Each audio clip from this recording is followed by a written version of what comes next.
Greetings, Commanders! Welcome to Kerrash Landing, the Elite Dangerous Community Show. Commander Kerrash here, and it's lovely to see all you lovely people in the chat. So joining me tonight in the cockpit is Commander Hober Mallow. How the devil are you, my friend? I'm very good, thank you. No, not too bad, not too bad. Had a long and busy week, I think we both have, haven't we? But it's good to be back in the pilot seat. So, am I loud? Am I too loud? Very loud greeting. No, you're good in my ears. Let me just make sure everyone's... Too much mic? I've not changed it. Holy smack, my ears are bleeding totally.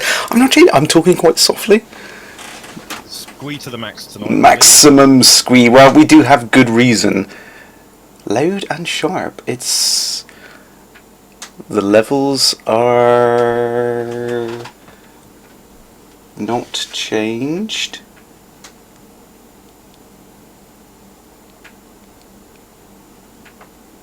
I do enjoy the fact you set up the same way Hutton Orbital Radio do. We go live and then we get the measure. Well, I mean, you and I were chatting beforehand and there was no difference, was it? There's no problem. Is it live yet? Oh, let me check something. No, it is definitely using the good audio and I'm coming across loud and clear to you. Roger that, Commander. I don't know. It was working fine just now. Fine now, it was paused. You're very loud and I guess it's almost inaudible. Well, that's strange.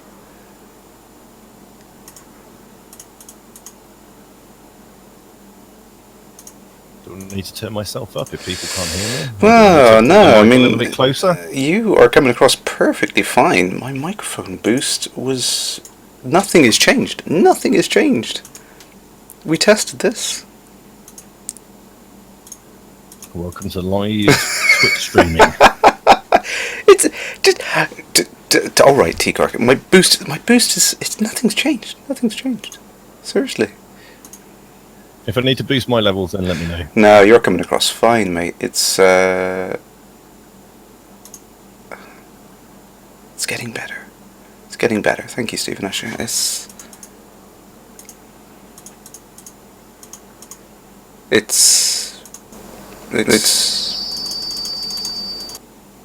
feedback.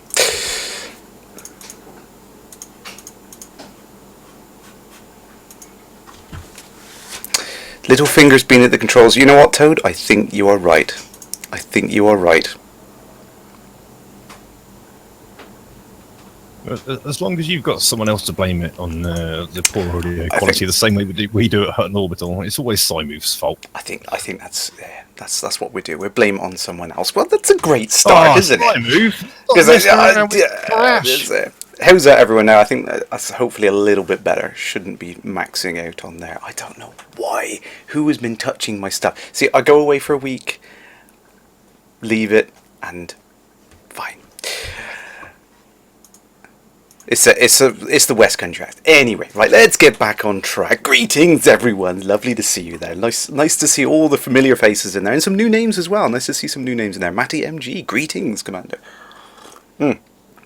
Hopefully that's a little bit better. Yeah, Gremlins. Tell me, I mean, I'm coming across fine to you, aren't I, Hober? Absolutely perfect, mate. Apart from the dulcet West Country tones. Apart from that, yeah, that's a little bit of a problem. So Right, my lover. Yeah, that's you're just gonna have to put it with that one. We can't get a filter on that. I'm sorry. Yeah. So I'm gonna go ahead and put the newsletter into the chat. So we're gonna go through the newsletter very briefly in there, and I must first start off by apologising for last week for anyone who didn't get the message yet. I wasn't around last week. I'm sorry. Yes, I was at the Legends of Gaming's event over the weekend, so I wasn't streaming, but it was really lovely to have so many messages off people, so thank you for being concerned and wondering where I was, so I do appreciate that. But yes, I was jet-setting around the country once again with Frontier. We were showing the game to a bunch of new YouTubers and things like that. You might have heard of a few of them, some of these names. To be honest, I hadn't heard of a lot of them, to be honest.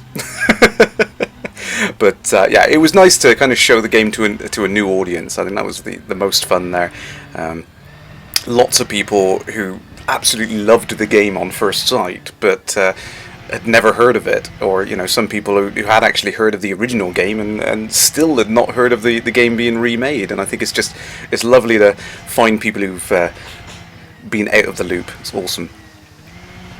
Oh, ow, rock there. Shan, yes, I will be heading off to the Elite Meet after EGX. I won't be going to actual EGX this time. What's that? Making a wonderful selfie also. Yes, Mintily, yes, greetings, Commander, nice to see you there. I managed to bump into both Chief Beef and Golpy whilst I was there, but... Oh, check this out. Am I on Tatooine? I don't know, but you're certainly breaking the fourth wall talking to people I can't see, so it's quite interesting. We like to bend the rules on Crash Landing. Max Ursa, self-proclaimed legends, yes. I think it's, anyone who has a million or more subscribers, I think, can jump into that camp on there. But but it was good, though. I mean, it was great to get, coverage of the game, and like I said, in a different market, a different group of people. And it was lovely to see so many young kids coming along trying the game and really bloody enjoying it. That's the thing I've been saying for such a long time, is that the game is great in its own right, and it's just finding people who would love and enjoy the game, like I was when I was that age. Didn't know about these kind of games and stumbled across Frontier almost by accident. Absolutely love it. Speaking of this planet is awesome. Look at that. I'm gonna stop and take a couple of pictures here. Got it. This is awesome. Don't know if you can't see my stream at the moment, can you, Hober?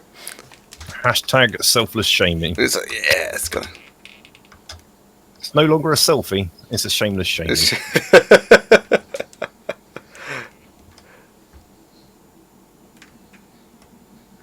we go. Let's get some of the tire tracks in there. I love that.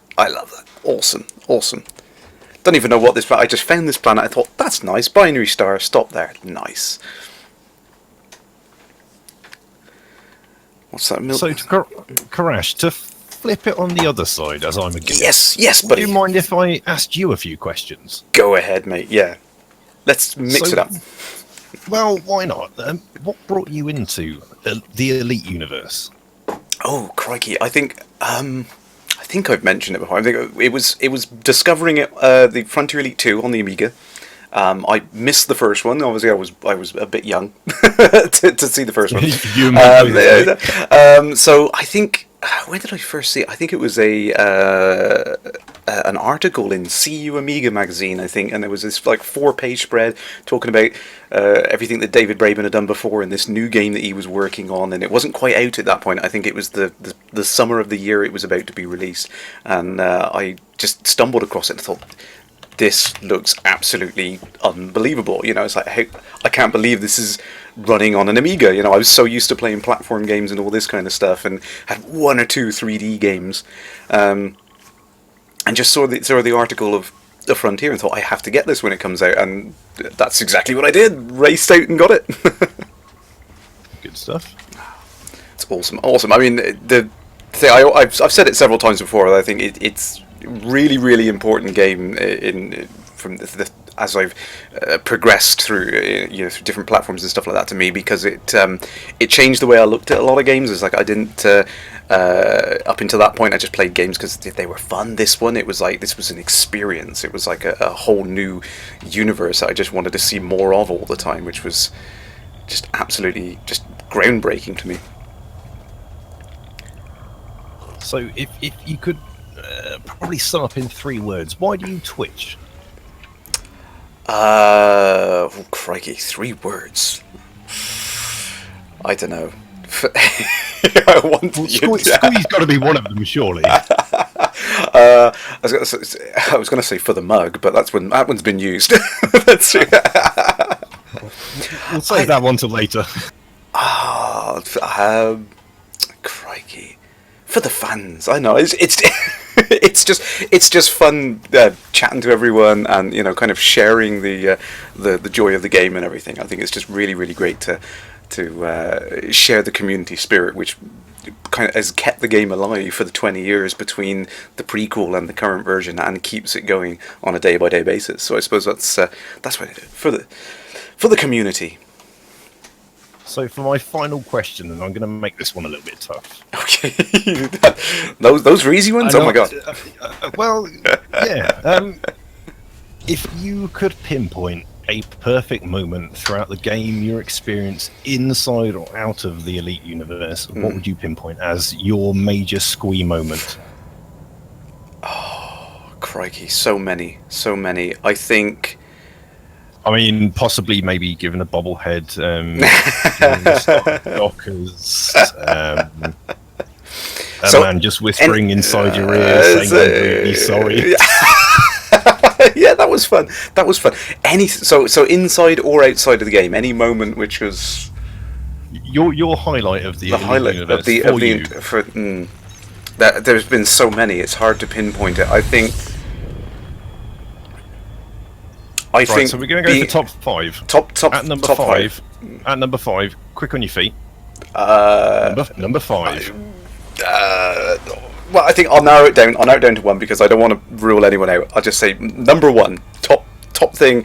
I think was being able to pilot for David Braben at E3. I think that was just. Everything else is awesome, but that was just like the coolest thing ever.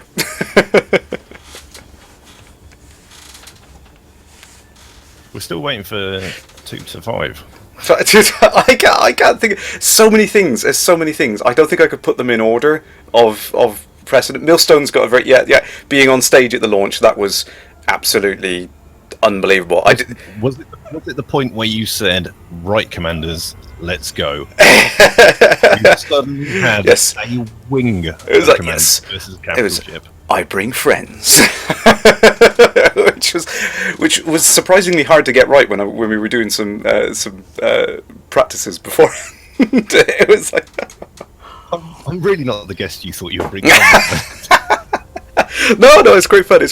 But no, there was so many things. I mean, I don't think I could put them in an order of how awesome each one of the things was, but definitely those were some of the most awesome things I got to do. I mean, going on the stage, I really didn't expect the whole on stage thing. It wasn't discussed with me until the day of, and I was like, "Yep, okay, I'll try, I'll do that."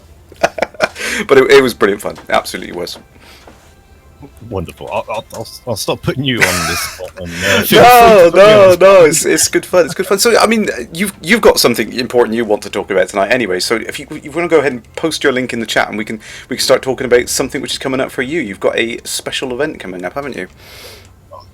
I think we'll probably leave that to a little bit later, but just have a bit of banter between ourselves before we get to that, because it's not the only reason I do It's not, no, but it is important. We should bring it up. So I think we need to address the elephant in the room first, don't we? If we get onto the newsletter, the most obvious thing, the number one bullet point in the top of the newsletter this week, in newsletter 142, is obviously the Guardians beta is now been announced for next Tuesday the 20th of September, and I've got the 21st off, but I probably won't have much chance to play. I'm gonna be busy.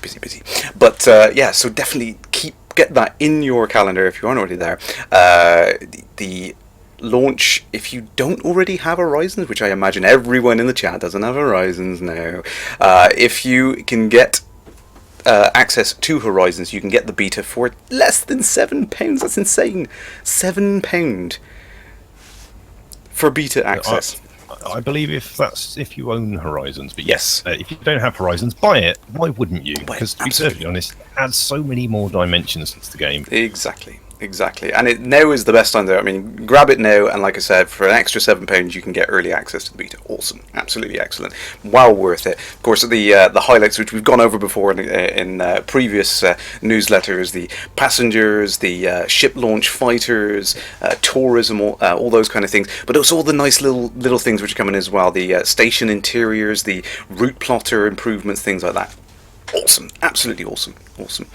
I think the main thing for me, as I'll allude to later, being a hunt trucker, the beluga liner having passengers on board is an absolutely amazing ship, and not only that, cannot wait to see if there are passenger missions to Hutton Orbital. There has to be.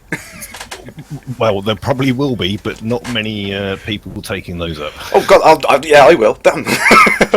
Absolutely. Snarls, yeah. The newsletter actually had news. Yeah. What do you expect? They can't announce a beta every week, can they? I mean, come on. Dog, are you going to delete your save in the beta and see what it's like from scratch? I think that's a really, really key point that a lot of people forget, actually, is that the game's improving on all fronts for all players of different levels of gameplay experience. So it's important to remember that they're improving it across the board like that. Because, and if I might interject, you don't actually have to have Horizons. If you've already bought into the beta through the first season of games, then you'll get 1.7 these days? Yes. So the so you'll still have exactly the same influence. You just won't be able to land on planets. Exactly. It's brilliant. I really think it's the best way of doing it, so you can get the experience you want incrementally. Fiery Toes, neutron star jumps. Yes. Neutron stars are going to have a little bit of a boost as well. They give your ship a little bit of a boost if you get near them. White dwarf stars, yes, absolutely.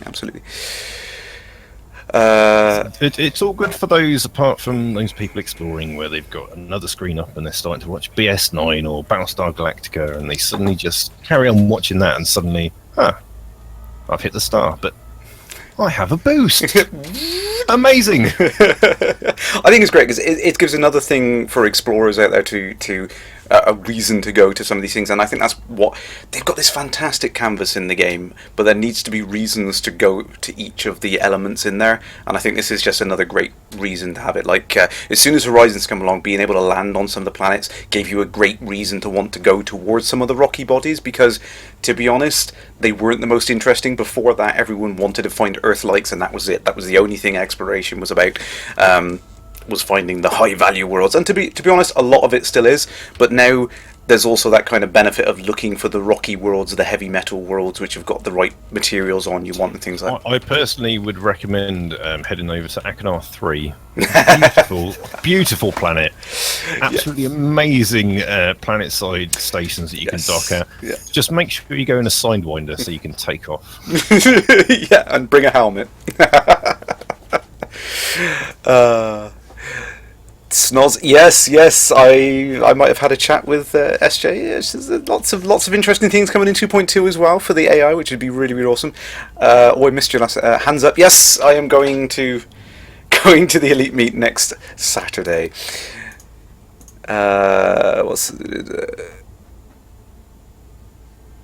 I also think 2.2, probably in the beta, is a very good way to, as I said earlier, and you laughed at me, let's play Robot Wars. Well, you can launch a ship fighter with AI, and then you laughed at me, and I said, well, it's kind of like Pokemon, because the more times you send your ship out and it wins, the more experience you get. That's the bit which kind of surprised me, I think, from Gamescom, and I think that's a great addition. I can't wait to get in and play with that, and it was something that you very loosely touched on in Frontier, that you could hire the different crews, and depending on how much you paid them, you got the better crews. Now it's almost like an RPG, or it will be next week, where you can kind of level up the crew members you've got in your ship, and you're going to kind of have that Shanray there, Condor, I choose you. We can think of better puns, surely. Yes, we want some Elite Go puns in the chat. But yeah, I like the idea that you're really going to want to hold on to your crew members. You're going to kind of have that sense of trying to look after them, because obviously if they die, they're gone. That's it. You know, if they get killed in combat, they're gone. So you're going to have that real kind of risk reward playing off of should I put them into battle? Should we just run for it? You know, but at the same time, you're going to want to train them, and they can level up just like you can. I think that's going to be a really great addition. Do you think it adds an extra dimension? Because obviously everybody can fly their ship as well as they can. They get killed, you go straight back to these, you know, the level that you play at. Having these AI commanders pilot your fighters, and you now have a little bit more interest in what your ship's doing and what your secondary ship, i.e. your fighter, is doing. Yeah, definitely. I think it's going to be an interesting kind of way of looking at the game, and I hope that they can balance it out so it's not, a real pain in the backside. Laverick's hitting the nail on the head there. Is like, is it going to be the point that people who can't put enough gameplay time in are punished because they can't afford the top end crew, or they can't train up to get to a top full of elite crew members, and then they suffer at the hands of players with a full complement of crew. I personally think part of the game is the more time you spend in it, if you can, then the more credits you get, the better ships you get, and possibly the more time you get to spend to be a better pilot. I kind of agree that if you have that time to put into it, then yes, you'll probably get it better. But don't worry about that. It's not about competition. It's all about your experience. Yeah, I think that's the key thing. Everyone forgets with every part of the game, isn't it? It always comes out. Every time there's a change to something, you'll have the players which immediately mass it and spend 100 hours a week from the next version, just bang, bang, bang, constantly. And you've seen that with the engineers as well. People absolutely hammered it. You've got these people with fully spec'd out cutters with all of the top gear on it, all engineered up to the max and stuff like that. And you won't stand a chance against them. Of course you won't. And I think that's the way you've got to look at it, is just stick with what you can do, what you enjoy, and don't worry about what other people are doing. Exactly. You get shot down, well, just pick yourself back up again. At the end of the day, if you can't beat him once, you can't beat him twice, then apologies. I have the dogs in the background, and I did warn Kerrash that the missus would return soon, and yes, the dogs would go absolutely mental. But ignoring those, yeah. No worries. Don't worry about what other people are doing in the game. Play your own game. Do what you want to do. Don't worry whether you're min-maxing, because that's not a game. The game is to enjoy yourself. Absolutely. I think that's the key to remember with any game, not just Elite, but it's an important thing, particularly as the game is constantly changing and evolving. There's always going to be something new. There's always going to be a new patch. There's always going to be some new update, likely to bring something which blows the balance out of the water again. And as Game of the Year saying, there is already unbalance in the game. There will continue to be balance issues with the game until everything's added, and that's never really going to be the case. The game is constantly evolving and changing, so it's always going to be changing, and the balance is going to be going. And equally, it was shown in the recent poll about instant ship transport. Frontier decided that they wanted to add another element to the game, and you guys got to vote about it. And I think whether great. You voted for yes, no, maybe, there was only yes and no, and it doesn't really matter. At the end of the day, things are going to change, and you're just going to have to deal with it. So very much like in real life, just deal with it. Just enjoy yourself. Make the most of things. Exactly.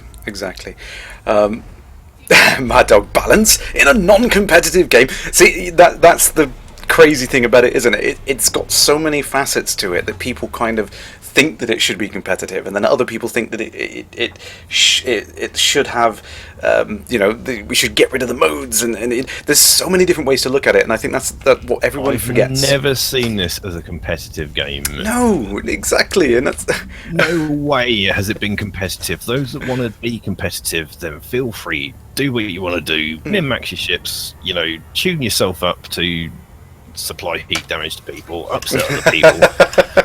I'm not going to go into that. I know it's a contentious point between.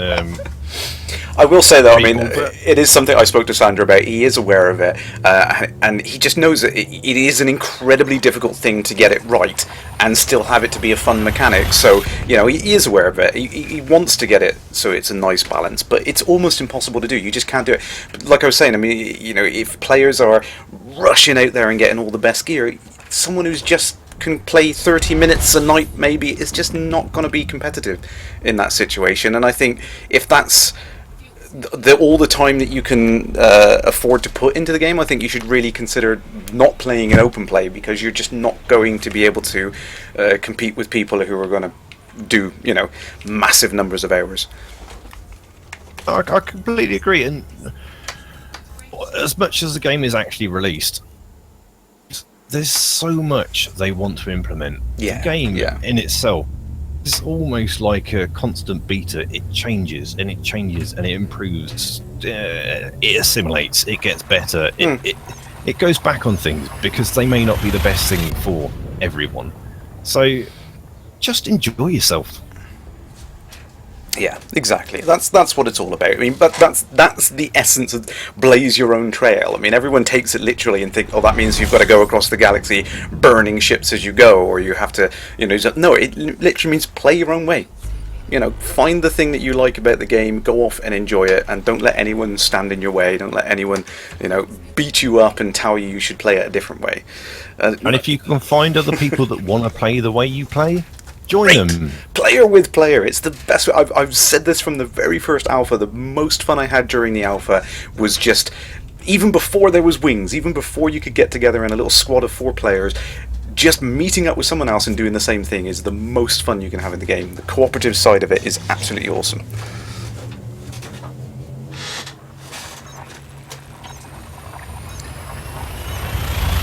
Matty MG, oh, you're off to do something. I did see you say something about KSP. Yes, I do believe KSP has Nexus support. I've no idea how to do it, but cool. If you're doing KSP mods, I love KSP. It's awesome. What's Vonatar talking about there? Ooh, don't want to crash into this. Snaz, you've been in since Alpha Day 1. You've not got above 30 million assets in your main account. Alvin did a few CGs and he's on 50 million in a couple of weeks game time. I think that does raise an important point, actually, Mike. The thing is, as the game's balance has changed over the various iterations over the last 2 years, you can see how it's got a lot easier for newer players starting off, and it's got a lot harder for players which have been playing for a long period of time. And I think that's where a lot of the arguments and the complaints come in, is because people who have stuck with the game seem to be getting punished. Well, what Frontier are trying to do are stretch out the kind of, I want to say the end game, but they want to stretch out the higher, more difficult, challenging elements of the game so they last longer, but they want to make the start of the game a lot easier for people to get into who can't afford to kind of spend hours and hours a day playing the game. And that's what I kind of mean about like the balance. There's more elements to balance than just competitiveness. I think that's the key thing. Agree to disagree. I think I completely agree that it has made it easier for players that start off. They don't have the cash sink that we had way back in the day when I was a young Hober Mallow. I remember when the best money you could get was trading Imperial slaves. But I think they've also increased a lot of the higher kind of level players and the larger player groups. I honestly think that the most difficult point currently is the elite middle classes that have been there long enough that you don't want to do your softest runs for cheap credits, because to be fair, you remember the days when rare runs were. Sorry, I'm going to have to put my old Hober Mallow. I remember a time when the rare run, and if you're not involved in a player group, and but to balance a game on this size in the way that they want everybody to play it is a very difficult thing. Yeah, and it's not an easy task. So I think Frontier do the very best, and yes, they may slip up a few times, and they may have to redact things and then go back and rethink about it. Yeah, but they that's listen. Not a bad thing. Yeah, they're listening to it. They're seeing where the problems are, and they're trying to to fix them and adjust. And I think Sandro on his last chat on live radio, he was saying how they don't want to change anything which will break too much for too many people, but at the same time they want to bring the game forward and they want to add new things to it. So it's a very difficult thing for them to keep it fresh without breaking too much. A couple of things shot by in the chat. I'm going to try and catch up on there. What's that? I missed it. Where is it gone? whilst you're reading, Kerrash, would you like me to actually introduce myself? Yes, sure. Yes, go ahead. We had a bit of an upset with the audio, didn't we? Sorry. Go ahead, Commander Hober Mallow. We went in full tips to engine. Yeah, quick. I'm Commander Hober Mallow. You may recognise my voice from Hutton Orbital Radio, where I'm a part of the, well, I say part of the radio crew. I just turn up on a Thursday night. HuttonOrbitalRadio.com, #shameless plug. I've also been known to frequent lave cons and dressed up as a monk last year, the Mad Monk, and been part of Dockers. This year I was a little bit more, well, probably not a little bit more tame, but also part of Dockers and part of the Hutton Orbital Radio crew. And yeah, you probably would have heard about me. As Edith the Hutt says, yes, it is the Hober Mallow. It is, absolutely. Yes, I was listening. Psycho Co joined us. Greetings, Psycho Co. The boss is watching now, Hober. You gotta. If Snoz is there and Alvin's listening, I know who the boss is. Yes, Mrs. Noodles notice for the mug. # for the mug. So yeah, I don't know. I'm a bit part community member. People know me from various places. I think we first met at Elite Meet in just outside Manchester? Birmingham. The one. No, it was Birmingham last year. Yes, that was it. Yeah, I lose track. And then I understand. And then could you explain to the listeners, Kerrash, what happened during the Dockers? Oh, last year. At LaveCon. Do you know what? I was trying to find it. I think I've put it away in a drawer somewhere, so it's not available to hand. I thought either yourself or your missus would have just gone, just get rid of it. She did. I put it at the bottom of the bed for a period of time, and she's like, move it, don't put it. So what me and Kerrash are having a good conversation about is, for those that remember the forums way back when, before they was filled with salt, there was a GIF or a GIF. I don't agree with calling it a GIF. There was a GIF of Kerrash on one of his Kerrash landings with him doing a shaking head from side to side, and I decided the bobbly head, yeah. So I decided to take that, as bobbleheads have been taken out of the game, and decided to create a 3-size version of your head, put it on a pole with a bit of wire. And then just wiggle it behind you as you try to read your Dockers script. It was so hard. And every time you stopped reading, I just sat down and whispered. Oh, it was hilarious. It helped me to get through the script, to be honest, because it took the pressure off. It was great fun. But I also created an effigy this year for a Commander Psycho Cow, otherwise known as the Space Potato.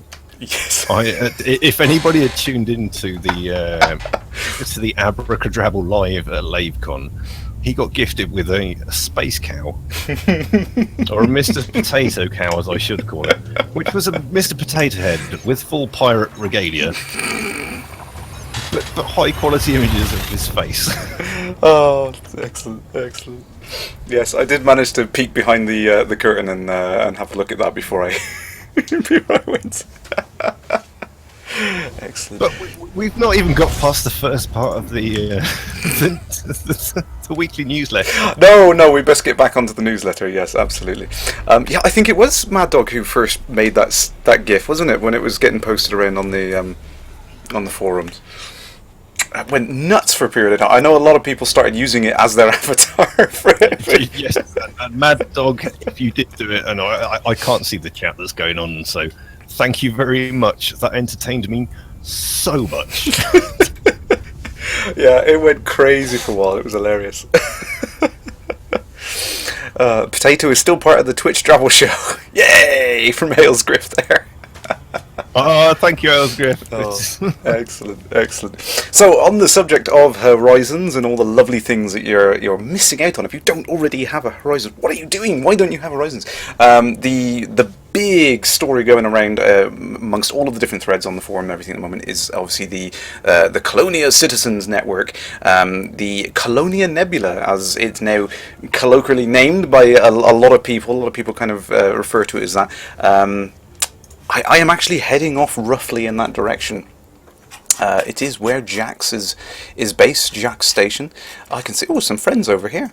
I've got a friend over here heading off around here. It's a lovely area of the galaxy to go in. There's lots of really, really awesome sights to see out there, and the sky is so dense with stars out there. It's absolutely awesome. But yeah, this is now going to be named Colonia Nebula, and I think that's a really, really cool thing. It's based on what we of the community have just started calling the area, because obviously at the moment it's called some really weird thing, Eol Proi Bui whatever Nebula. One of those really. It's very much like the Obsidian Ant station. Yeah, exactly. Yeah, it's supporting the community that want to name that irregular part of space that was scanned many centuries ago with a satellite that named it after that. Yeah. Which I think it's really, really awesome that the Frontier are kind of listening to what we're doing as a community and just kind of like just bringing that into the game. And I'm hoping, I'm not sure, but I'm hoping the change goes into 2.2 to rename the nebula in the galaxy map as well, because I think that'd be really, really awesome. Lots of cool things that people have been doing there all this week. I caught up this video earlier on, which is really, really cool. There was a canyon race which played out in the Colonia Nebula. Really, really. Now that's what I call on racing. I want to get there and try this. Sorry, shameless Star Wars plug from episode 1. It does feel like it though. I mean, I've kind of sat there like an Imperial Eagle, 10 meters from the surface, skimming along. It is great fun. It really does feel like pod racing. It does. It's awesome. Absolutely awesome. Smintily. Oh yes, of course. You were out in that area. Yes. That's you over there. See, it's lovely to see that people spread out over the galaxy. It's really, really awesome. Yeah, so there was this fantastic video footage. If you haven't seen it, I absolutely recommend it. I'll go ahead and post the newsletter back in the chat for everyone. But yeah, it's an awesome video. Take 5, grab a cup of coffee, and just sit and watch this video. Really, really cool. So I love the way the guys use like the mining laser to line up the start grid as well. I think that's on the next frame. Line up for the marks on here, which was a really, really cool idea. It's just using the in-game tools to do something cool. Really awesome. I love it. I've got to get out there and try this. I haven't. Didn't Frontier mention back at LaveCon with their very slight conversations with the community that they may be introducing CQC style, I don't quite know the right word, decals or elements into the game? So possibly your speculation, Kerrash, and I know you love it. Yes. Speculation warning going off that they may introduce a few of those things. So possibly, I know the elite racers love it. I know bucketball racers would love it if you could set a few things up where you could just go out and somebody would set up a map and you could have time trials or a race and just go out and do it, and that'd be amazing. Oh yeah, that'd be absolutely awesome. Maybe obviously one of the. I don't know if we're going to see all of the assets. I think what we might start to see is some of the kind of isolated assets, like some of the stations that were built start to appear in some locations in orbit around some planets and things like that. I know obviously Elevate is a great map. It's got the space elevator going all the way up, but that's from an Earth-like planet, so you're not going to be able to have that unless it's on a rocky planet with no atmosphere.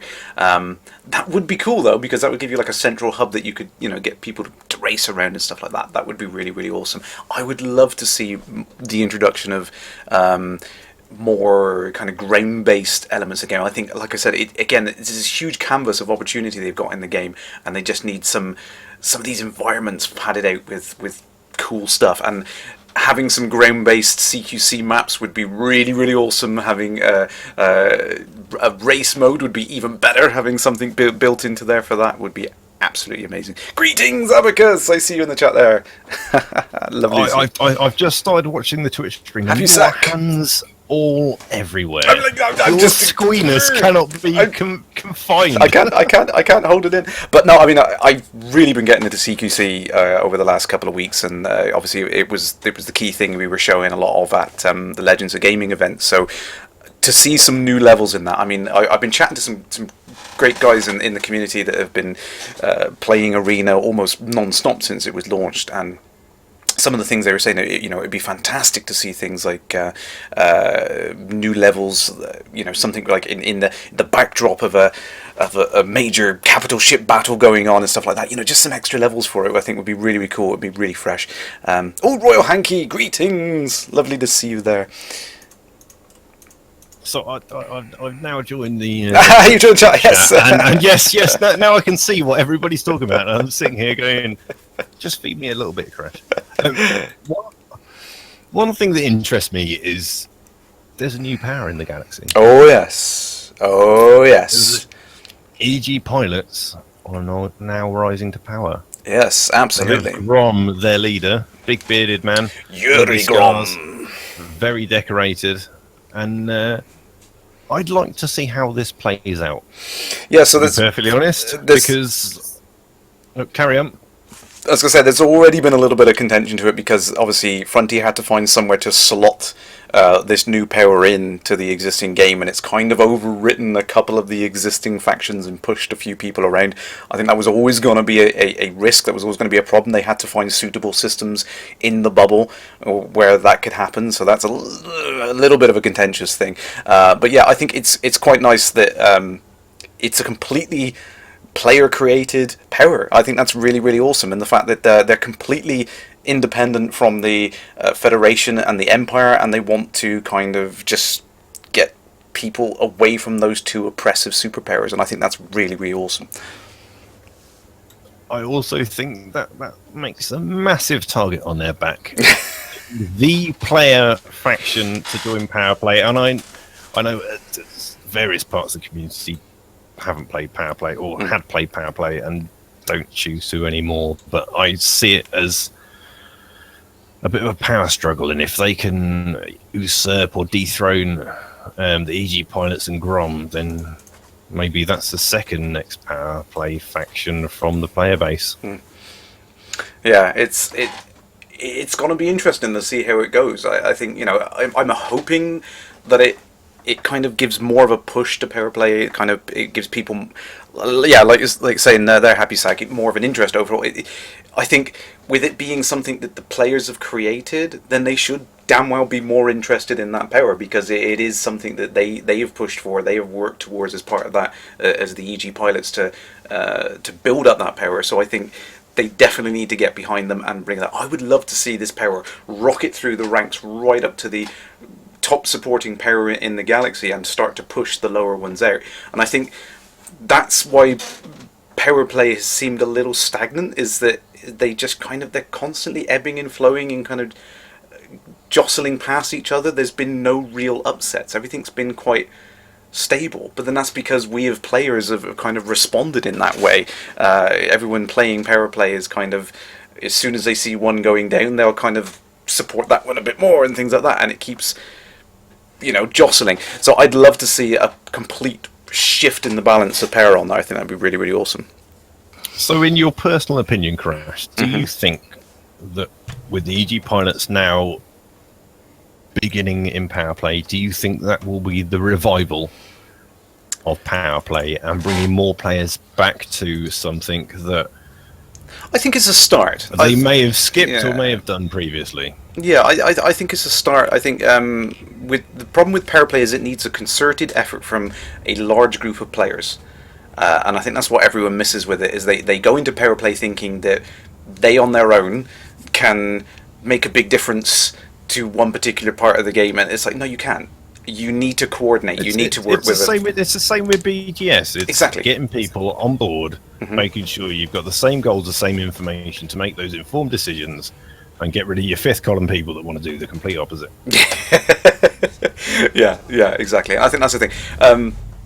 Yeah, and I know a lot of people in the chat. Yeah, you're saying that never really be interested in pair play. I've tried it. I like it. I enjoy it. But it, like I said, me as myself, I can't make enough of an impact to it. So I tend to try and just help different groups out for different reasons, doing different things. So I'm kind of flitting between things.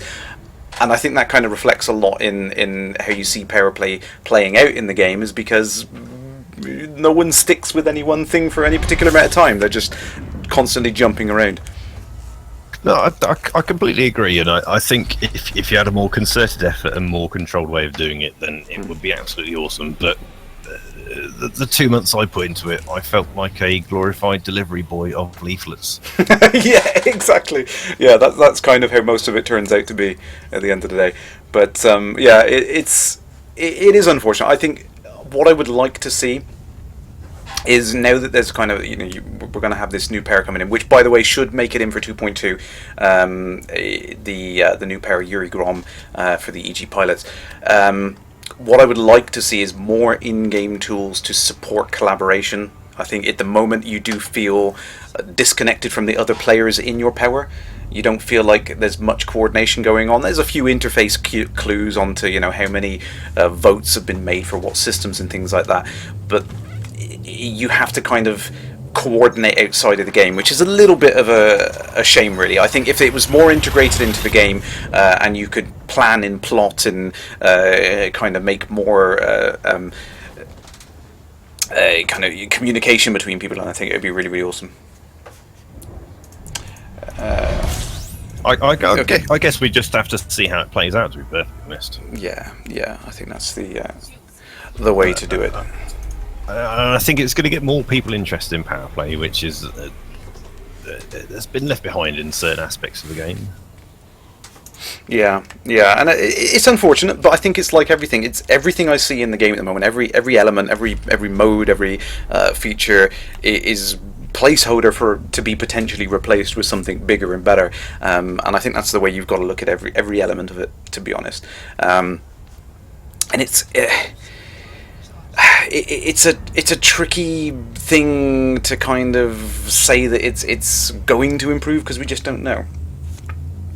We just don't know at this stage in there. So let's jump back to this part of the newsletter. Where do we get on? Custom merchandising. Get free shipping. Yes, possibly instantaneous travel, or you may have to wait. I think there might be some delay in the shipping. Do that on there. Zanzibar, I think that's an old argument that a lot of people say that, but it gets deeper with every single update. I think it's you can't really say that. And I think with a lot of that, when people turn around and say it's like, oh, it's not deep. It's not deep because it doesn't have a particular form of gameplay that they like. So then people think it's not deep. And it's like, well, so would you be happier that you didn't have free shipping? It cost you more, and it took more time for Frontier to get you your custom designer. Exactly. Merch. Exactly. I think there's a bit of a delay into the chat on there, so I'll jump back to the shipping on the merch. Yeah, so use the code Sunset16. You can get some free shipping on your merch just until next Wednesday when the beta hits. So worth checking that out on there. Stephen Asher saying Frontier should get a supply with a 3D printer so you can instantly transfer the merchandise. Yeah. But only if you've got the original blueprint for said hoodie can you create it in your own house. Yes.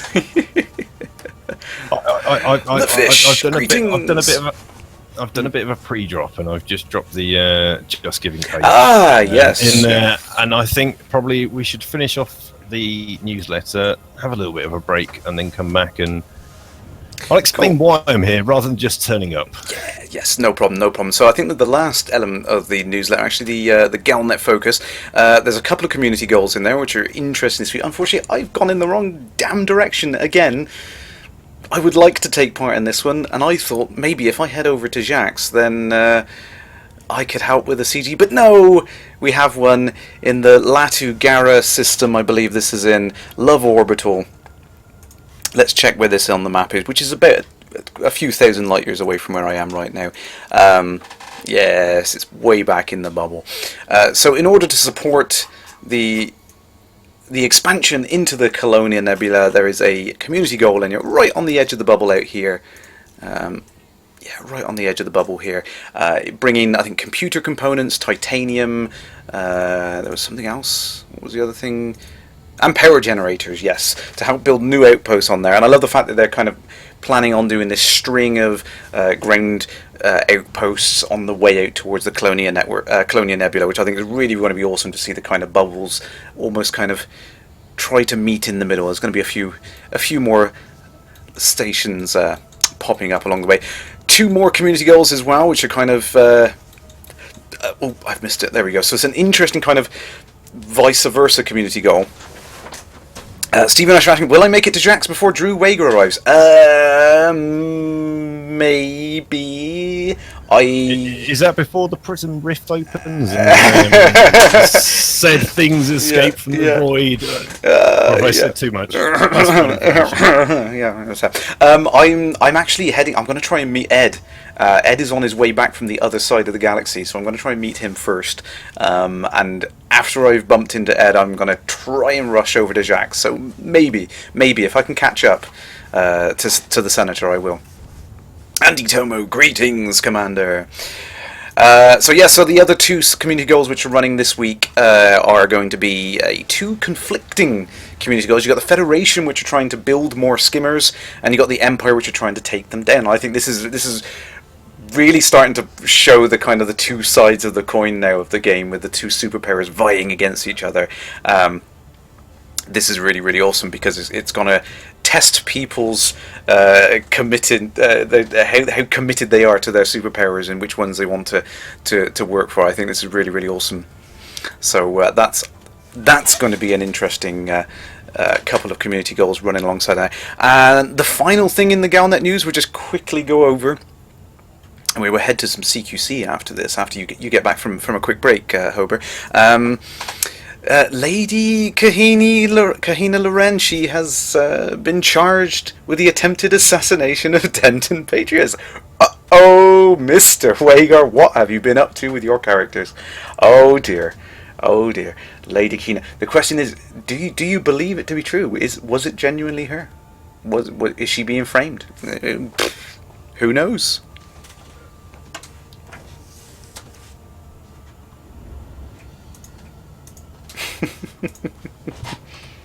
Oh. Right, yeah. So I think we've covered most of the bits and pieces in the newsletter.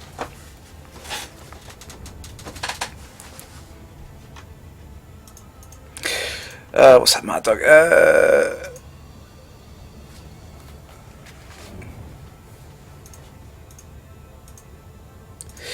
Matty MG, you need evidence. You need evidence for the thing, for the attempted assassination. Yeah. Zanzibar, no, not at all. No, not at all. It's difficult to explain, and I think that's why it's always a personally contentious thing, and a lot of people argue about it and stuff like that. It's no one can define what it means. It's a stupid word which everyone attaches to something when they think there's something wrong, but can't explain what it is. And I think that's a problem just generally in the way that people look at games. Edith the Hudson, she totally did it. She's a traitor.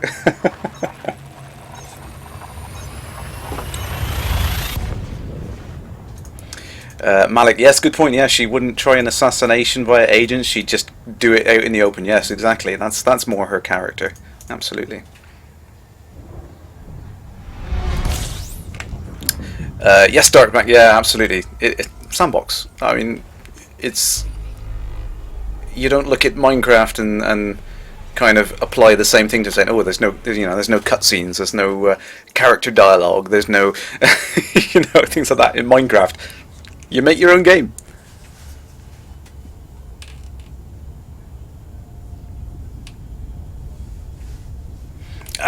Millstone. yes, I looking forward to that. Looking forward to that. Right, 6 more jumps. I'm wondering if I can get to my destination before we can we jump over to some CQC. So I am looking for a squad tonight. If anyone in the chat does want to jump into some CQC in a minute, we will be doing that. Probably just some deathmatch. I do like a bit of CQC. I had great fun with it over the weekend at the Legends of Gaming thing, and it was just it was brilliant fun just to fly against some pilots on that. I must admit. Captain Fluffy, I would like to try some TDM if we can get into a TDM. That would be great fun. I shouldn't run out of fuel. I think I'm good, Hanky.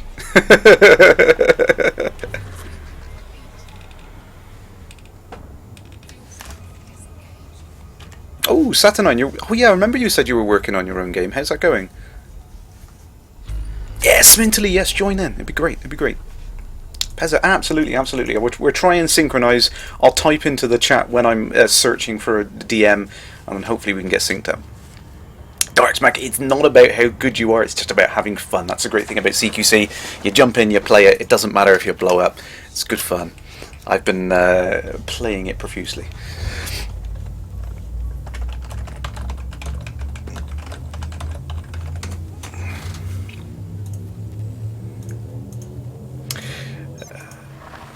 What's that, Fiery Toad? Oh, you're working on your second triple elite.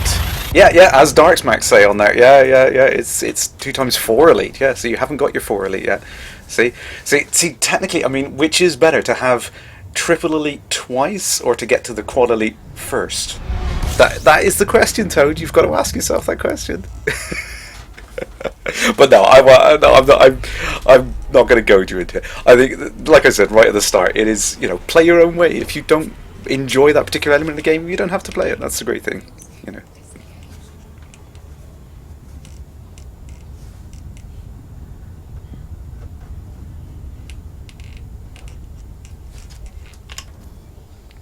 Triple twice. Of course you're going to say that. Oh, Garzini, I want screenshots of that. A ringed water world around a ringed gas giant. I want. Oh, Royal Haggard, yes, you've got your 3 accounts. There it is. 12 times elite. Awesome. Captain Fluff, I guess everyone, I can see Captain Fluffy's comment there, brain door followed by a moon in orbit and then rings around it.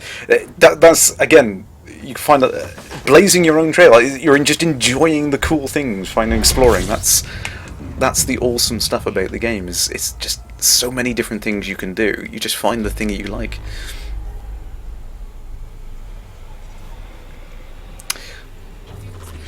What's that? Triple P being a sole trader? To be honest, I've not gone back to trading for quite a while, so I couldn't really comment on what trading's like at the moment, but I think with anything, it's easier in the lower ranks when you first start off, for sure, definitely.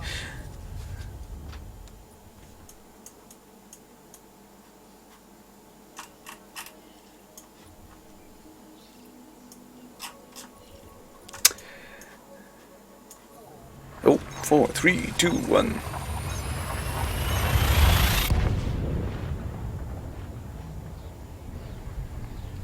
What's that? Happy saying? You saw a commander on Twitch that you found a ringed water world surrounded by moons, surrounded by the biggest third ring ever. I do like the worlds where the rings are kind of spaced out and you have like gaps you can fly through the rings. I think that's really, really awesome. Oh, Garzini, it's in the HIP. Right, near the Pleiades. It's awesome. See, that's why I love it. I love the fact everyone's popping in all the cool things. That's the lovely thing about exploration. That's one of the core tenets of the game for me, is just finding stuff that no one else has found before. How many more jumps have I got left? Actually, it's really, really cool. It is really, really cool. Yeah, Matt, that's a very good point. There's plenty of stuff to do. You get involved in the things that you enjoy, and that's what it is. That's the depth. And I think that's where a lot of the arguments come out. Is that people come out of the game, they're expecting a certain specific style of gameplay and a particular feature to the game. Like I said, like dialogue, like cutscenes, and some handcrafted story missions and things like that, which everyone's kind of been fed those tropes for the last couple of decades, and it's like, this is how games should be or something. So they come to a game which is is massive and expansive as this, but completely open in sandbox, and then people look at it and go, holy crap, what do I do? There's nothing to do here. And it's like, well, there's millions of things to do, but you just got to find the damn things and do them. Find what you like.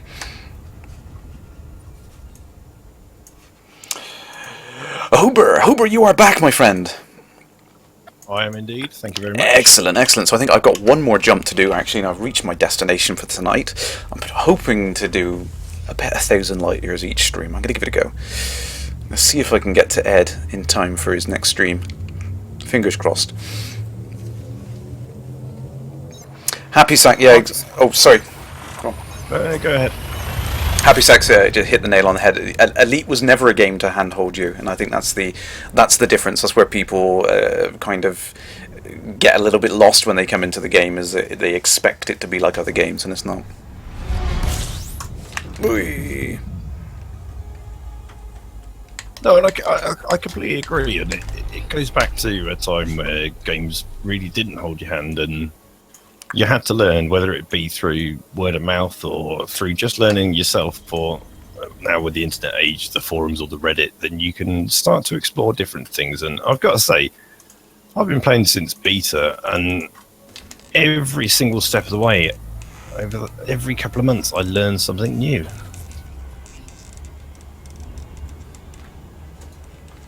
Yeah, I think that's.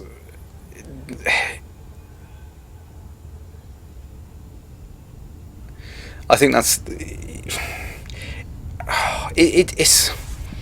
Sorry, I'm just reading through some of the comments on there. I see where you're coming from, Sansa, where you're saying that, first encounters some handcrafted missions. This does have handcrafted elements, which is like the CG and those kind of things. But it's a different style of game. It's a different. You're not the Han Solo. You're not the Luke Skywalker. Exactly, and that was the thing which was always said right from the very beginning of the Kickstarter, is the fact that not everyone can be. I mean, I think David was quoted saying something like, "It can't be a Rescue the Princess style story," which is what everyone was kind of expecting, because that's what you could do in a single player game. That was kind of the obvious thing. You could be the protagonist. But in a multiplayer game, you can't. I don't even think it's a single player. I think it's in a very linear game. Whereas this is, if you work out what you want to do, then the storyline is there for you. And yes, you have to create. I know people rage about this on the Reddit and the forums about having some imagination, but it's a role-playing game. It's just a role-playing game within a space simulator. Therefore, choose what you want to do. If you don't like doing it, don't do it. And then look at things you do want to do. And if it grabs your attention, then do it. Yeah, absolutely. It's like I said, it's going to change. It's going to evolve. I mean, the storyline are the things like it's the CGs, it's the community events, it's what we as players decide to do. It's the fact that we've kind of decided we want to populate the Colonia Nebula and things like that. That is the story. That is the elements that I think people are looking for. Whoa, that's a 2G world. If it's not for the players doing what they do, then there is no story. Exactly. It is the players doing what they do that creates a story. And as much as you're not the Han Solo, the Luke Skywalker, the Jean-Luc Picard, you can create those things, and you'll slowly start to notice. That's all right. I was reading my first comment about people talking about don't grind. Exactly, don't grind, because you're not going to enjoy yourself. Yeah. What you want to do is either find yourself in a place where you want to do what you want to do, or join a group of other people that have the same idealisms of what you want to do in the game, and yeah, you like I say, you're not the Han Solo, you're not the Luke Skywalker, but you know, you might be the Greedo of certain worlds, and you know, you're always a bit player in Elite, and that's been like that since the start. You're a bit player in the galaxy.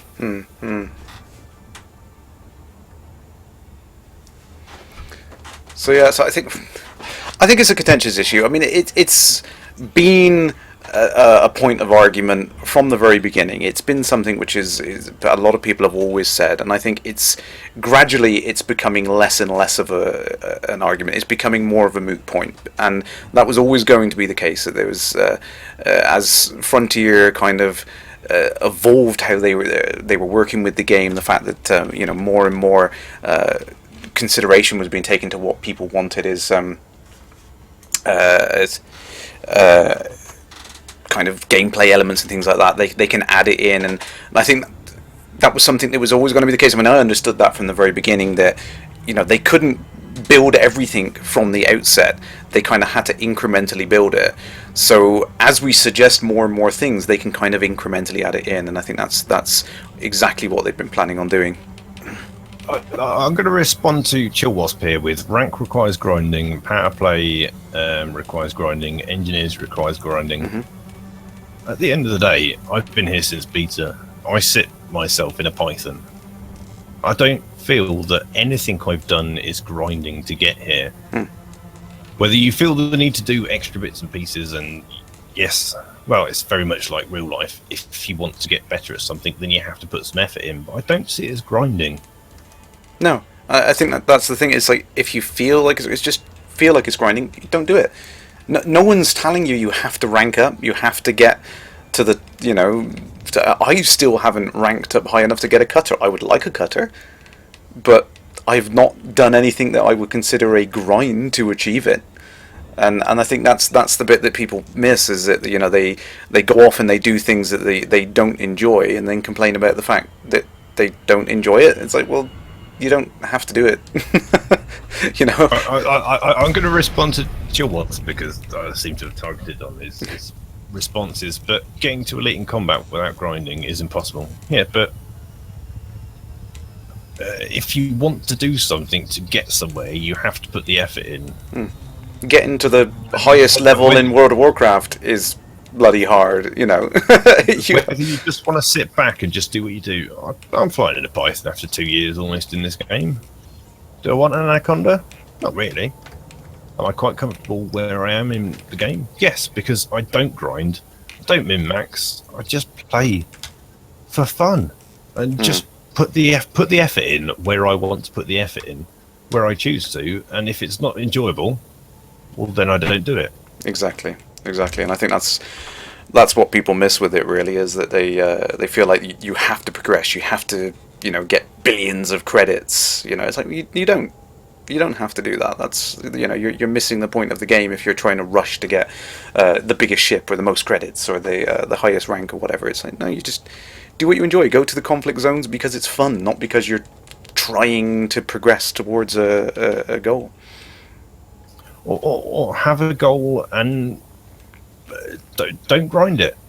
If you really decide you want to get elite in combat, then by all means head to the Has-Res that's closest to you, and you've got a quick rebuy and whatever ship you're flying, go for it. But don't think that that's just the game, because it's really not.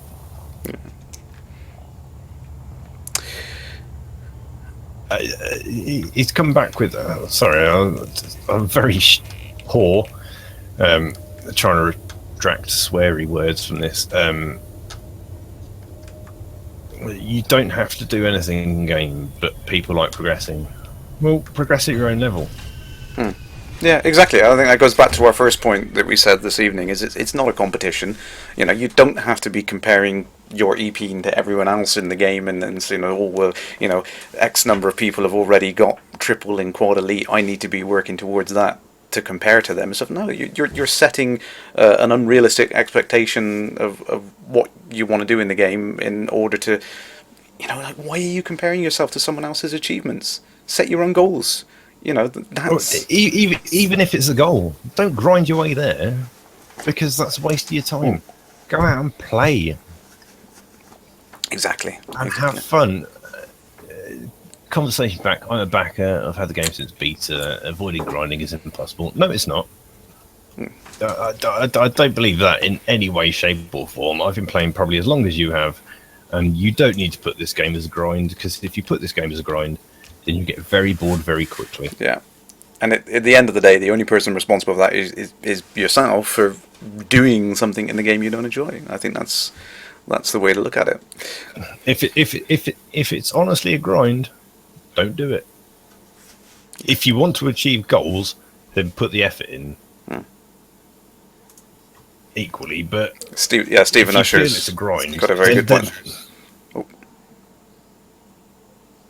Sorry, Stephen Usher is just saying that don't bother grinding, just wander around and do stuff. That's kind of the nature of the game. That's how the game was intended to be played. Is, you know, you just kind of casually go around and incidentally pick up missions and you work through all of your ranks just by doing other parts of the game, and that's kind of how it was meant to be. Pincris on this, would I recommend playing this in open the first time you're playing this? It might be a bit of a risk, but if you want the challenge, then go for it. It can be a little bit scary in open. But if you want to play a group that you want to join, then join the Hutton Orbital Truckers. You can find us on Facebook through Hutton Orbital Truckers, or you can go to huttonorbitalradio.com and you can join there. And you know, new players are always welcome. Whether you're in the Sidewinder, whether you're in your first, you know, Cobra or Type 6, then we're always willing to help. Shameless plug. Sorry, hashtag shameless plug.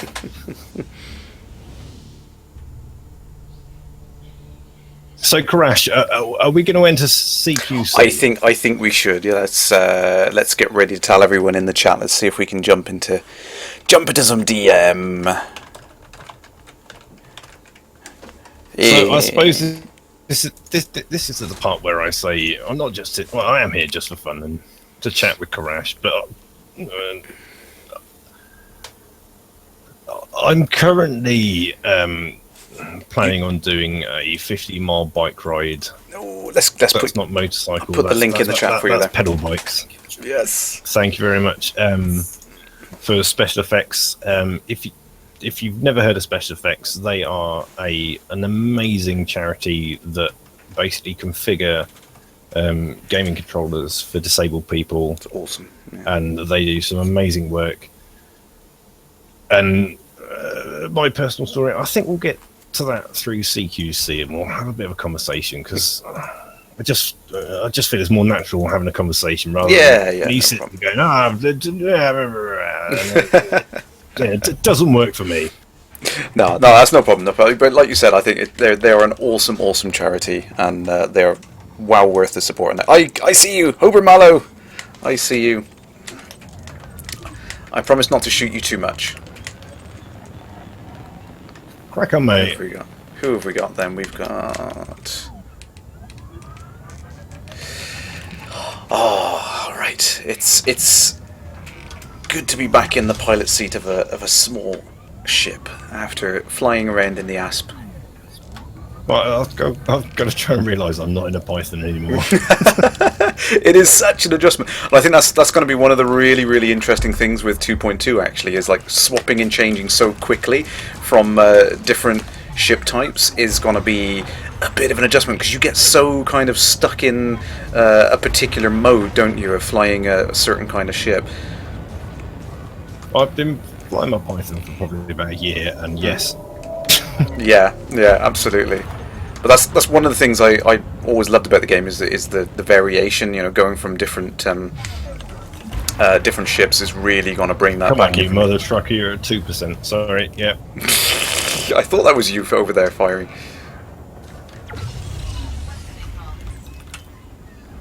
Another delivery of mugs delivered.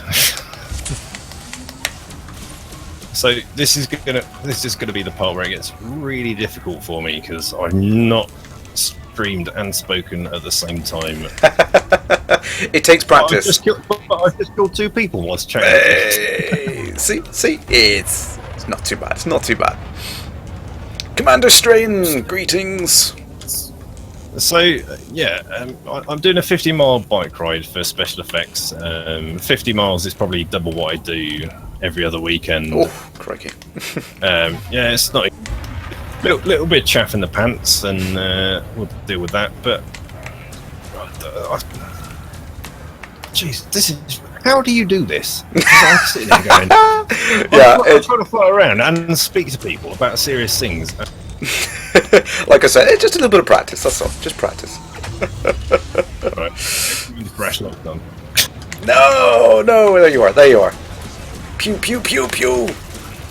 Oh. So yeah, November 5th, I'm going to do a 50-mile bike ride through hills and valleys around where I live for special effects. Awesome. With my special effects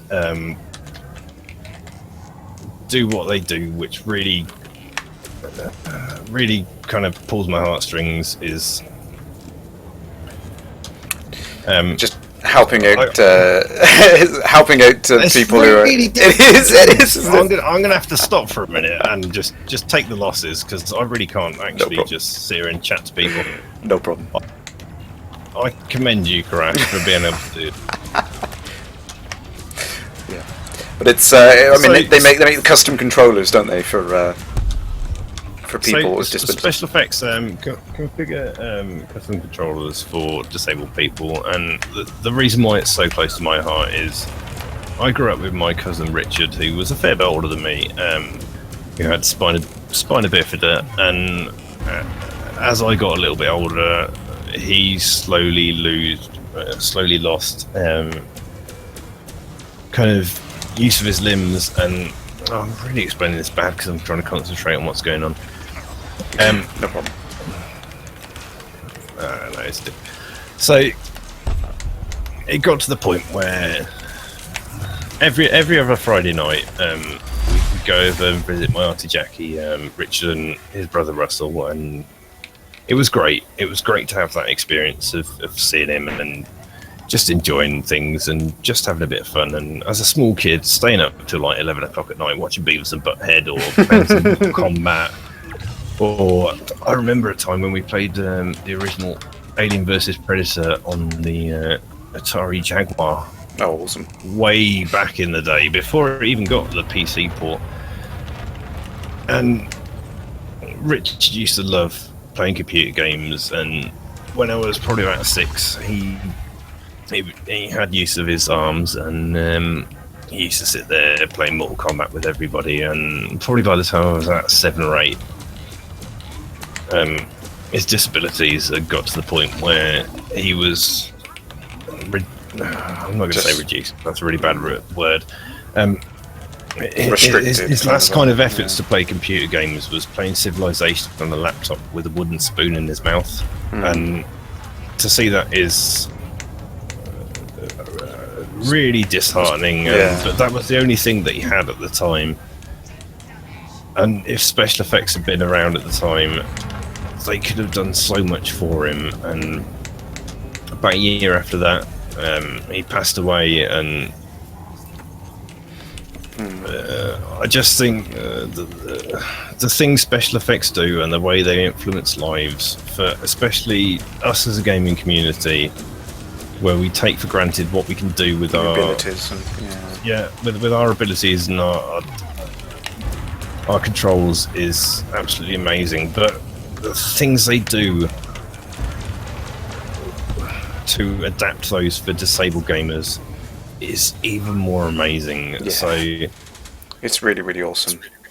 I'm going to put this really badly because it's feelings. Hashtag feelings. No, it's understandable, but it is such an awesome charity. I really love what the guys do for it.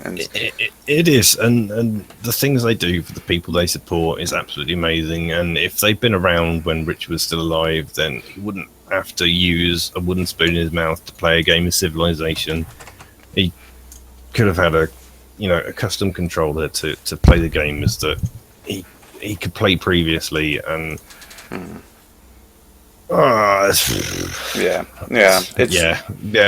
I understand. Sorry. No, that's fine. No, I know, but articulation gets a little bit disjointed when it's memories and feelings. And it's like you said, it's a personal thing to you. I think it's fantastic that you're doing it. So that's really, really awesome for you to. I don't know. I wasn't. Smintily was no. I wasn't particularly trying to put you off so that you couldn't talk, so I could win that match. No. I know. You were trying to carry on the conversation as I. That's fine. Tried to get things out. A couple of things in the chat I just want to avoid. Gibeon's greetings. Thank you for joining in. I think you've got your answer from the guys there. I think your gaming laptop is more than capable of playing the game. And as Gaming with Ian saying there, the game is really well optimized, so it works on a wide range of available hardware. So you should be able to play the latest version of the game with Horizons on that. And we may have called right at the start, actually, on the newsletter, hands-on throttle and stick, not just the one. There we go, crash into the side there. The beta for the next patch, for the 2.2 patch, is going to be available next Tuesday, I believe. Sorry, Hober, I'm shooting you in the back here as I'm talking away. And it's well worth grabbing that now. If you are buying the game, you can get the beta for just $6.99, which is crazy good. Crazy good. NSR2, I recognise that commander name. So I think I'm going to close off my. Yeah, go ahead, mate. Yeah. I don't even know how to describe it. It's not advertisement because that's the wrong word. Support for special effects and the amazing things they do, and the reason why it's so close to me is because my cousin slowly whittled away, and to have special effects in his life at the time would have been absolutely amazing. So I think that's going to be all I can say tonight, and I know it's not enough, and it's never going to be enough because. No, I mean, I know exactly what you mean. Yeah, and it's wonderful that special effect is there for people in those situations today, and I think anything that can be done to help them continue with their work, I think, is a fantastic thing. So, kudos to you, buddy. I think that's a really, really awesome thing to do. Thank you very much. And anybody that wants to support me, whether it be monetary wise or even just picking up a bicycle and travelling over to Birmingham and joining me, or just do something random and get your friends and family to support it, would be amazing for me. It's not all about the money, it's all about spreading the word about special effects and what they do. Exactly. Absolutely. And I'm going to post the link in the Twitch channel. Done. Sorted. So, a couple of questions are coming. Stephen Usher, yes. How was the Thrustmaster Hotas? Yeah, I did manage to play with the is it the M16000 Thrustmaster? The new model that they've collaborated with Frontier to work on, I believe. And it is a very nice stick, actually. I think for the price, it's very well suited in the market. It's obviously the materials used are a little bit cheaper than something like one of the Warthog models, or the really, really crazy expensive sticks you can get out there. More of a kind of something's on my tail. More of a plastic feel to a lot of them. But no! Did I get him? Damn it! Did I get him?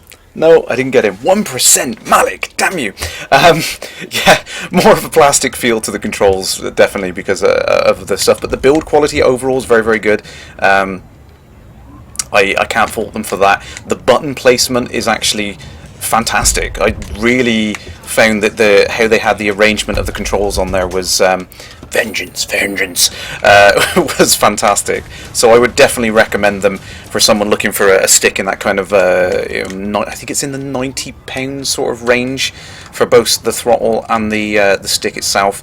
And it's great that it actually comes as two separate devices, so you can buy both parts separately if you want to kind of incrementally upgrade. Oh, Smintily tipped me to the post! Damn it! Damn it! Who was that? Who did we have behind? Malik is prestiged a couple of times there, I believe. I forget the thing. But anyway, GG guys, GG.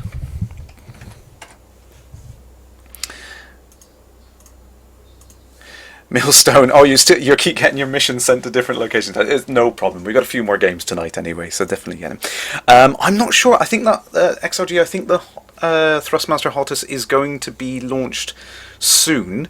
TM. I don't know exactly when. Yeah, Chianiski. Yeah, it's two USB devices, which I know some people say that's a bit of a pain, but I think it's great that it's more flexible. The other thing that was good about the stick as well is it's actually ambidextrous. It's got a little switch on the bottom. You can switch it left to right-handed.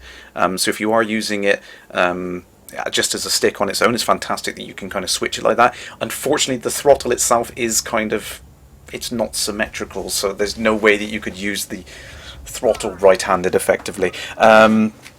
Index finger on the left hand on the throttle as well. Actually, it's a really nice analog thrust control as well, which is a really nice touch, particularly on a stick of that price. And like I said, just lots of buttons, which all within a comfortable reach. You know, that nothing really feels like a stretch to get to. I could sell them for Thrustmaster. See, honestly, I am not being paid by Thrustmaster to say these things.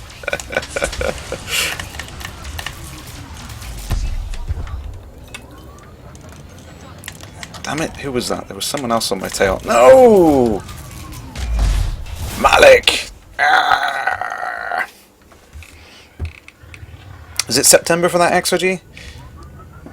Might be a little bit of a delay coming out then. I was hoping there would be some available at the event over this weekend, but unfortunately there wouldn't. We had the only ones. Dark's Mech, I see you. I also see something else. Where's it gone? Gimme. I want my quad damage.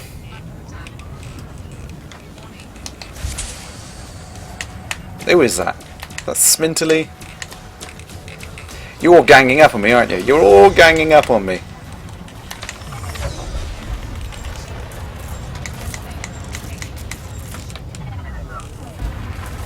You.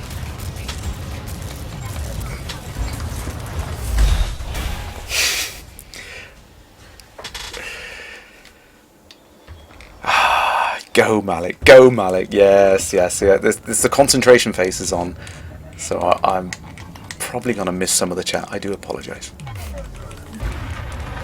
No.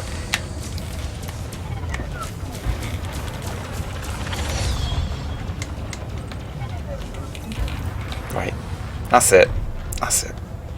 See, where were you guys when I needed guys on my team last week?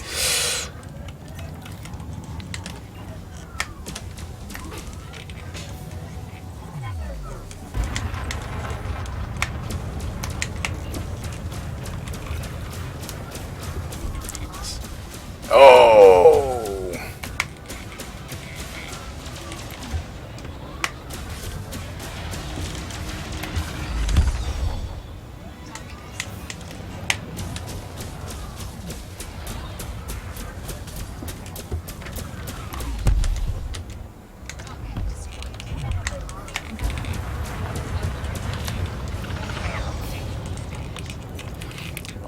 Someone's got the thermal weapons.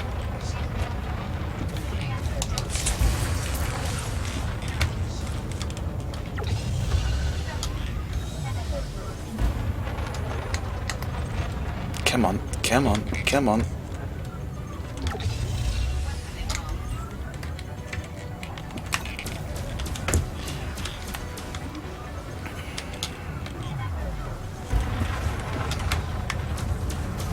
Sorry, Smintily.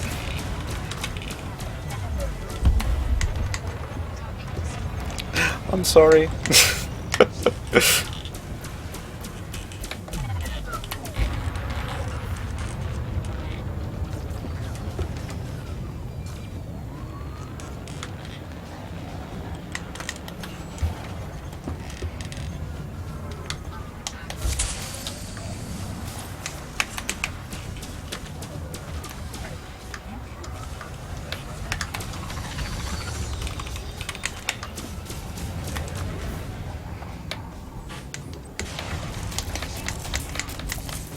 Damn it, damn it, damn it. Press all the buttons, press all the things. Oh, Max Ursa, yeah, Max Ursa, you had a chance to try them as well, didn't you? You're very left-handed, but the throttle felt fine on the 16,000. Yeah, I thought it was quite a comfortable stick. I was very pleasantly surprised by it.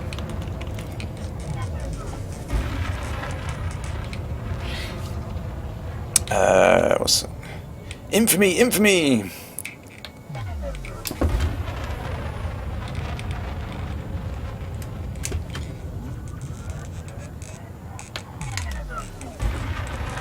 Oh, sorry, Hober. You're there. That's alright, mate. Oh, I've lost the lead again. Never mind, never mind. I'm not doing as well tonight.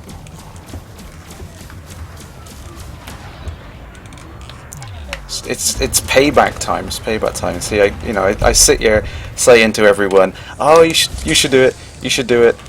That's all well and good when you win all the time.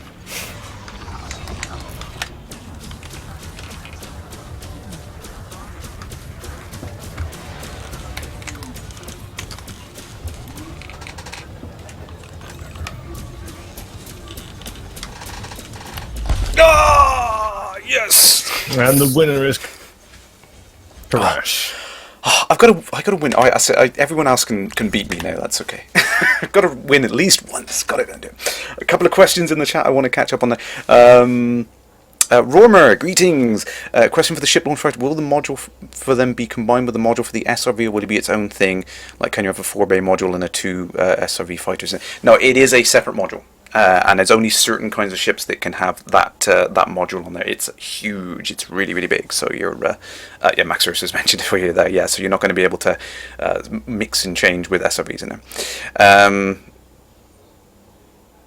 Horny, yes, I was doing that, wasn't I? I was moving my head to get a better angle of attack. That's because I'm used to having the ed tracker turned on, but I always turn it off for the streams because otherwise people will get seasick watching me doing it as I'm moving around. But ed tracker is absolutely awesome.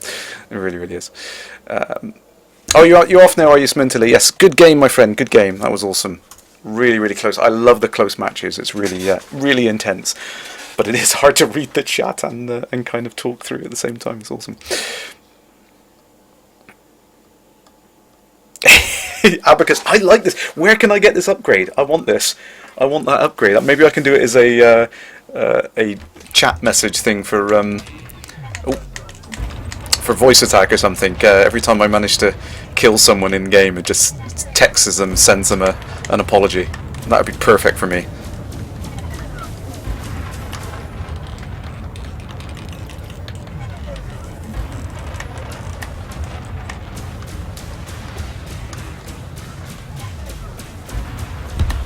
Sorry, Malik, but you did steal my quad damage, so I think it's justified.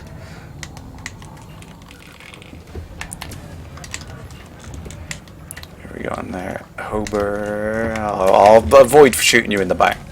It's only fair. I mean, being my guest and everything, it's... No, go for it. I'm not going to complain.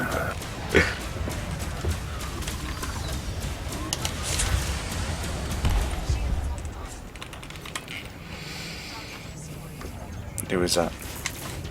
Who was that?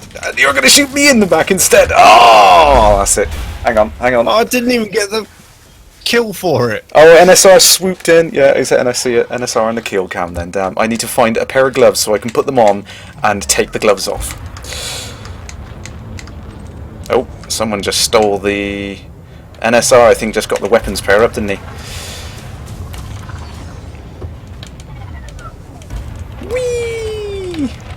These ships are just too much fun. I cannot wait for these ships to be in the main game. It's going to be so much fun.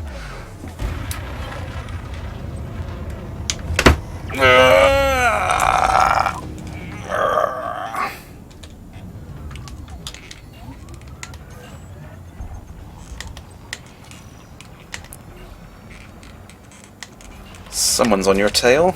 Not sure who that is. Who is that? Is that Malik? Did Malik switch? No. There he is.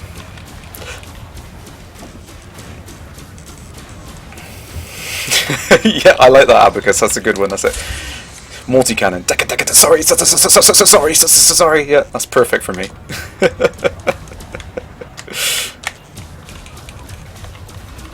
Oh, 3 assists. I've got to get the actual kill. Oh! I've got to say, I love CQC. I just wish more people would play it more often. Exactly. I mean, this has been the problem is you know, just getting matches up, and I think the only way to really defeat that is you kind of have to set up regular events with friends. I think that's the only way to get around it. But I mean, it was massively popular at the Legends of Gaming event. Oh, who is that? Who is that? Ah, damn it! But yeah, it is amazing fun. It's great fun, and I think that's hopefully, you know, what the ship launch fighters is going to bring into the main game, is that kind of like jump in and play, you know, minimal risk. That's exactly what they want to go for. Is they want to make it so it's something you don't worry about. You jump in, you have a quick blast on the fighters to defend yourself, and then you can jump back to your main ship almost immediately. You've stolen my kill yet again. Oh, I get a bit of a reputation for that, I'm afraid.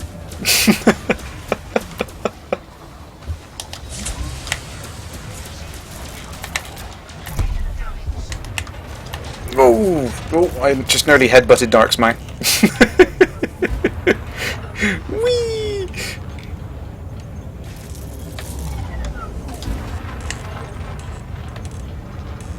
No, I need that. I need it. No! Not fair. Not fair. Basalt, greetings, Commander. I do apologise if I'm missing any of the chat today, but yeah, CQC and all that. Oh, is that my favourite power up? No, that's the shield boost.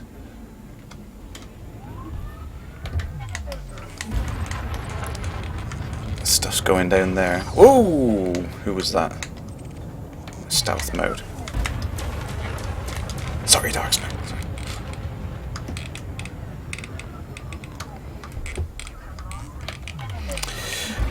The T-Flight Hot SX is a good cheap. Yes, it's not a bad. Oh! Look away from the screen. I get sniped. Denied.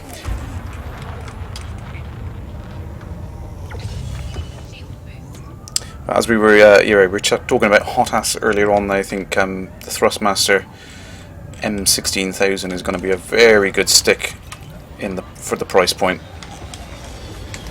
I would recommend it. Oh! You gang up on me, Hober. You brought friends. I ain't got no friends here. It's all against all, damn it.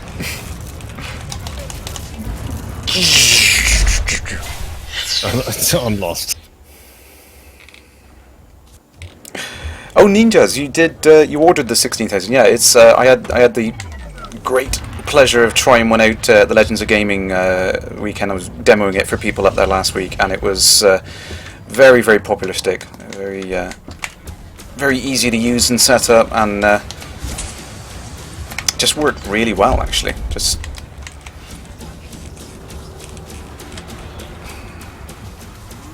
Oh, yes! No, I don't believe it's out yet. It was supposed to be launching in September, but there is a little bit of a delay. I'm not sure exactly when it's going to be available.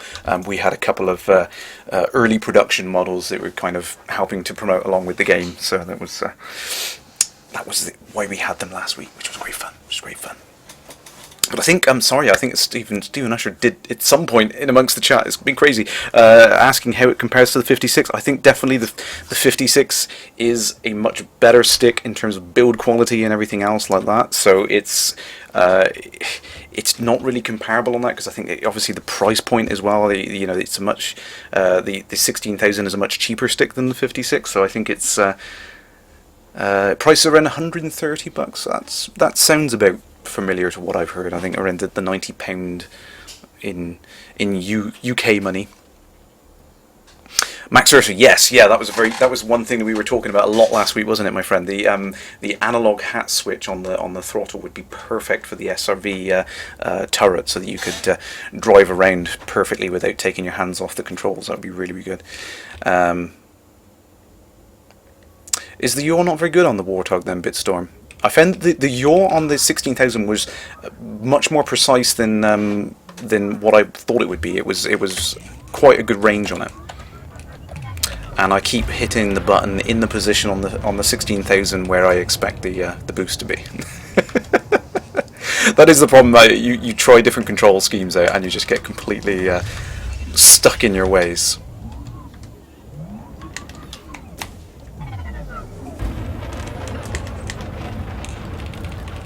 Oh, Hober going for the sidey.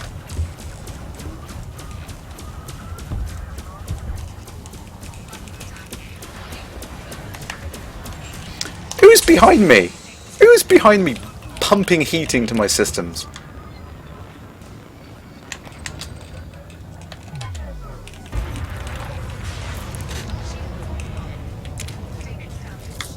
Damn it, damn it, damn it. Oh, so close! So close, Malik. I thought that was Malik, yeah. Let's see, let's switch my loadouts. Tempted to go into the Eagle. Yeah, it's Malik. Oh, I think he just got the weapons power up as well. And the speed power up. That's it. We're boned. We're boned now.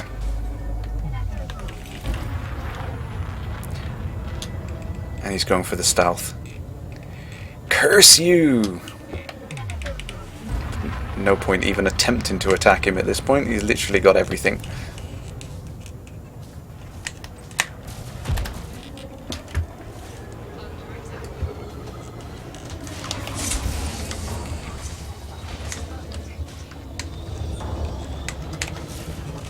Oh no! Stacked it! Totally stacked it! Totally stacked it! No, no, no! You can't defeat me. Abacus, yeah, it was good point actually. Yeah, Logitech have bought out Cytec, which I think was announced today. I think maybe. So I'm keen to see what their first stick that they developed together as a partnership. I think, or well, are they going to change the branding as well? I mean, is it going to go over to completely Logitech?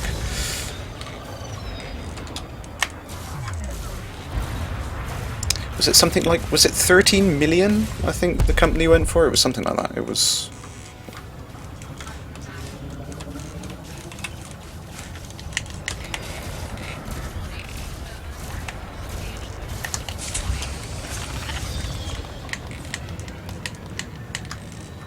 Who is it with the thermal attack? That's got to be Malik, using the advanced weapons. It must be at this point. I'm at 1% whole. Someone hit me, and I have no idea which direction I'm going in now. Kind of glad I'm not wearing the Oculus.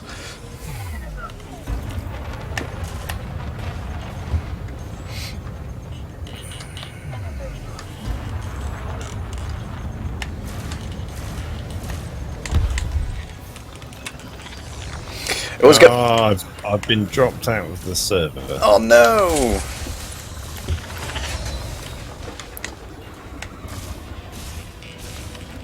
I always get that moment when I kill someone who's above my rank, and I'm kind of like, "Oops, sorry, sir.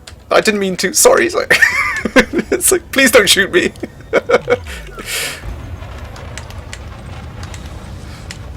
I'll be back in a few minutes. Right here. See if we can get you synced back up in the next game. Might try a little bit of TDM in a minute, actually. So I think we'll switch over, try and get some team deathmatch games in for the last few minutes.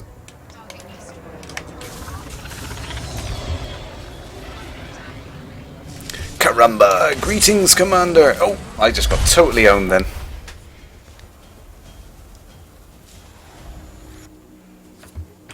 Wow, Mad Cat's paid 30 million for Cytec and now got 13 million back for selling them to Logitech.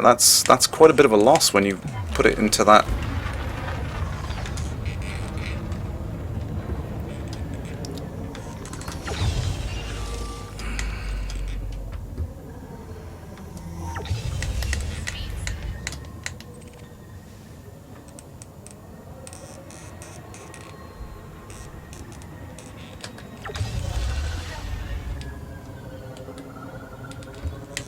see if we can... Who's that?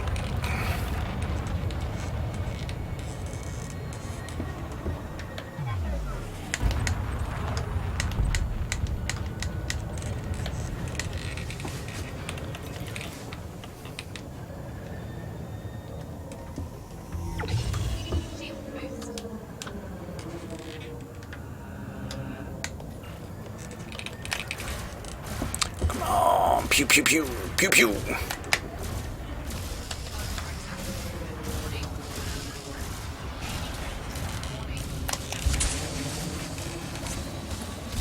Oh, there's a wall there.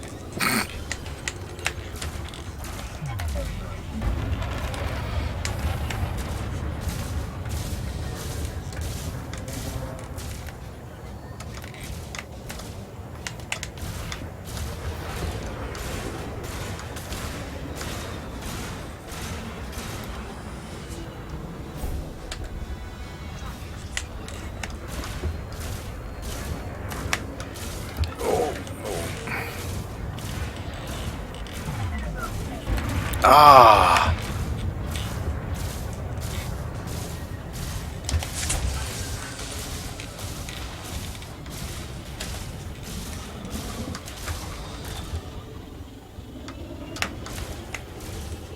No! No! No! You will not steal my kill! Ah! Who's that? Jabe Noyan! Damn! Oh, thank you, Abacus. There, yeah, there's the article for the acquisition.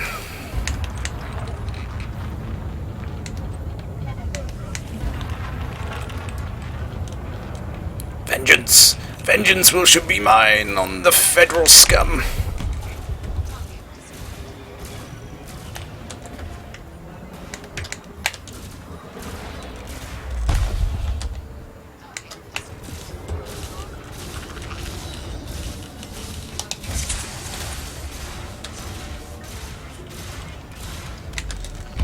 Oh!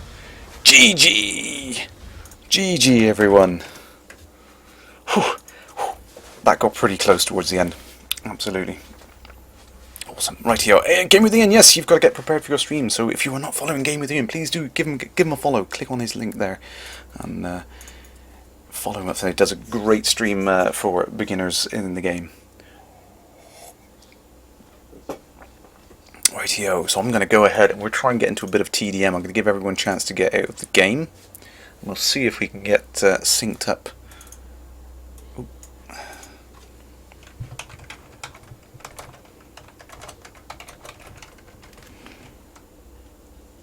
Team deathmatch. Be nice to get everyone in for one more team deathmatch before we go. Hober, how are you holding up, my friend?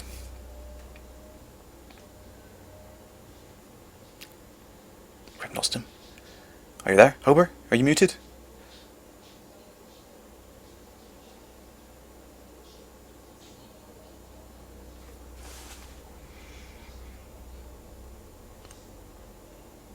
We might have lost Hober.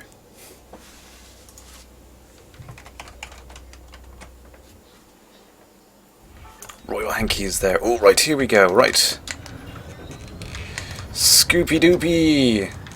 Int. Yes, here's some names I recognise. See if we got in here. TDM is where it's at, folks. TDM.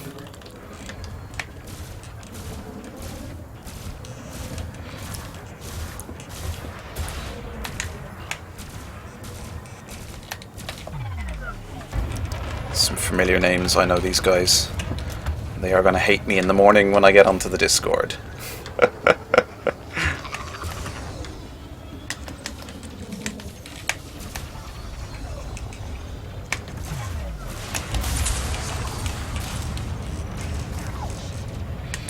Glamis, I think Glamis might be top level prestige actually.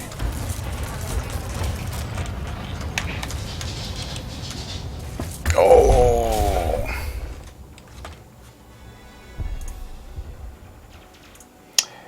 yeah, I think you're right there, Stephen Usher. I think we may have lost Hober completely. He may be completely gone. I thought he was strangely quiet.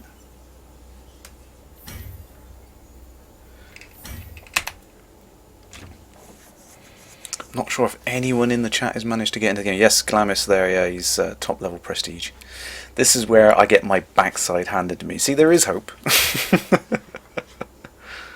Hopefully we get another TDM match. I think we can get one more match in before the end of the stream tonight. But I think we've covered everything in the newsletter tonight. I think we've already done that. Oh no, of course the community, the comms chatter, the community corner. Yes, nice little shot here from Commander Beware. And this is something that, unfortunately, I haven't had a chance to see these damn things in the game yet. Some Earth-like planets, you will see little points of interest spawn around them with satellites on them. I want to see one of these damn things. I've not found one yet. Obviously in populated areas. It just goes to show there are just so many little things in the game which you just miss. Oh! Let's see if we can get...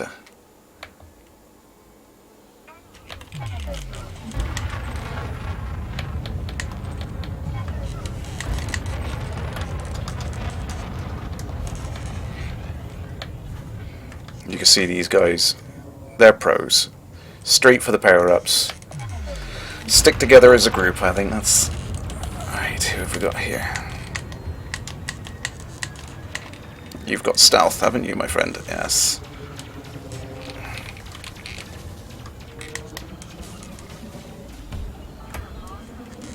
Damn it.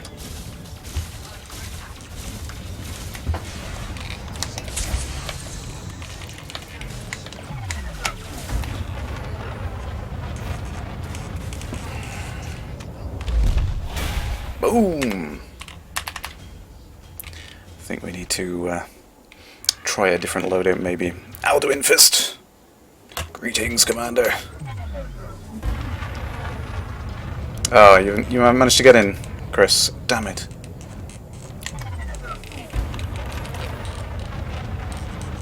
Yeah, I think these guys... Whoa! Pip to the post. I think these guys do a regular team deathmatch thing, so... But it's nice to see a higher population of players in CQC, definitely. Like I said, it was very popular last weekend.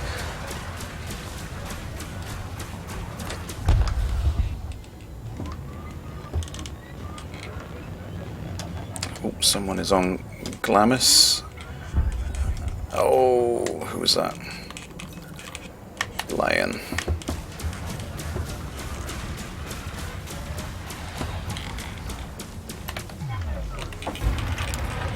Stay on your tail, stay on your tail. Oh.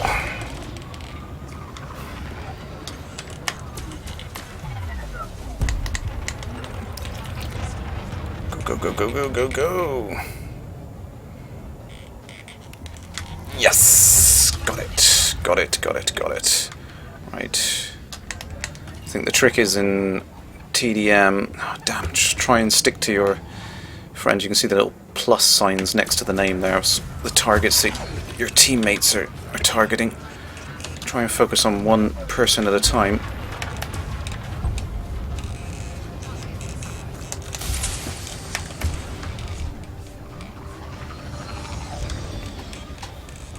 And that is where, and keep an eye out for your teammates flashing on your scanner as well, because they are under attack then. Damn, they knew I had that. They knew I had this power-up. Damage multiplier. Curse you all to heck.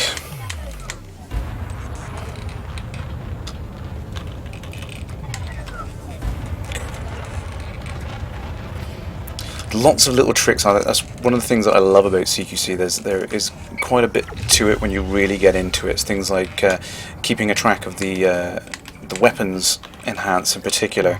It has a certain timeout on it and when it respawns, and actually if you can mentally keep track of the timer on it, you know when it's going to reappear.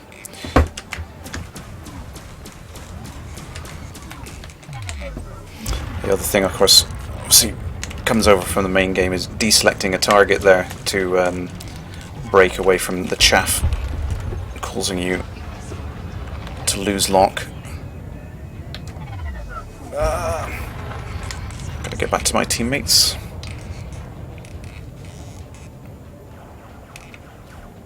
Oh, Horny, farewell. Thanks for tuning in tonight, my friend. Hopefully we see you in the void next week. Yeah, there you go. Damn it! Damn it! See what I mean about it? Watching the weapon power-ups. Ient knew that it was coming back. Knew that it was coming back. Nice. Empress! Almighty Quash!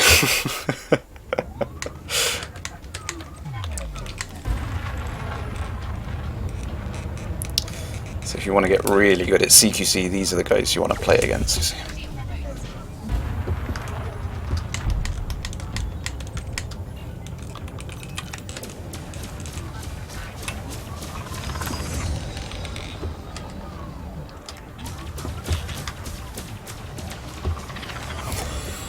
Seriously, you're gonna...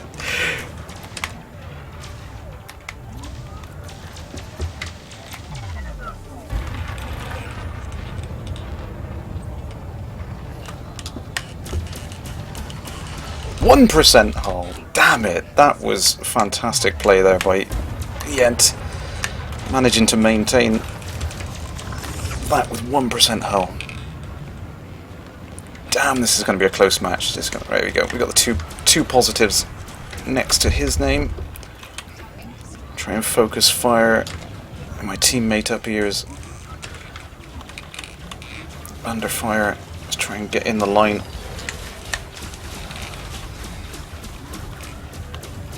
Get into the line of fire. Try and take some of the heat off him.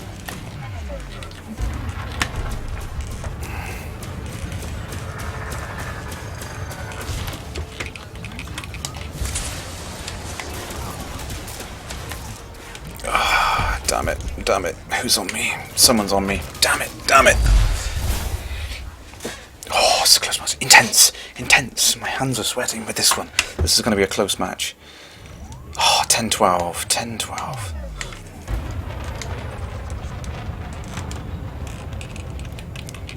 Try and get a few more of these power-ups. Try and dominate with ownership of the power-ups.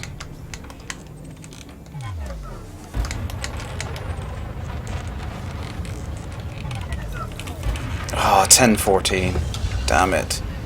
I don't think we're going to be able to pull it back from that.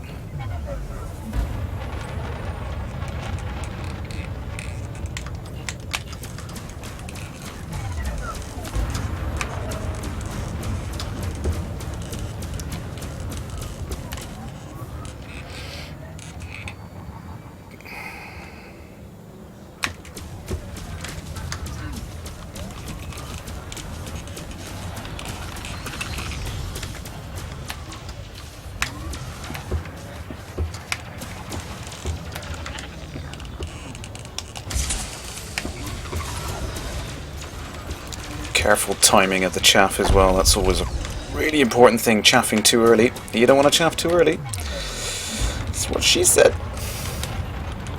But no, it is kind of important. I say a lot of people, they make the mistake of just chaffing the second they get fired at. What you really want to do is kind of wait until your shields start to go down, and you get to that last point, and you just want to put off that weapons fire from your enemy target at the last second. Try and get your shields to use to the max.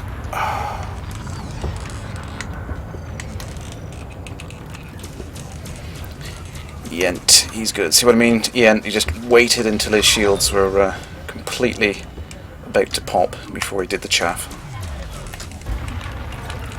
There's so much strategy in CQC that people don't appreciate, I think, when they first start off.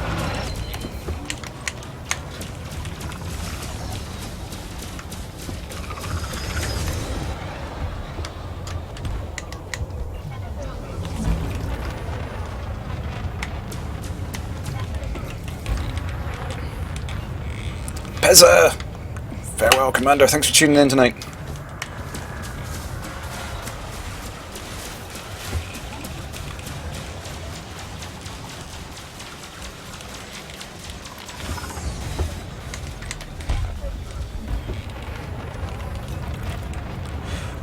Come on.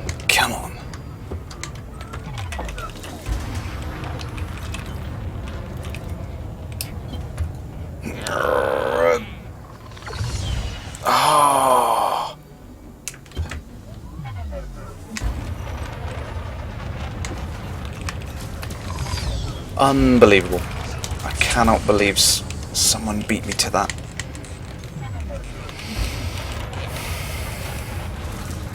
Oh, I gave that away. I gave that away.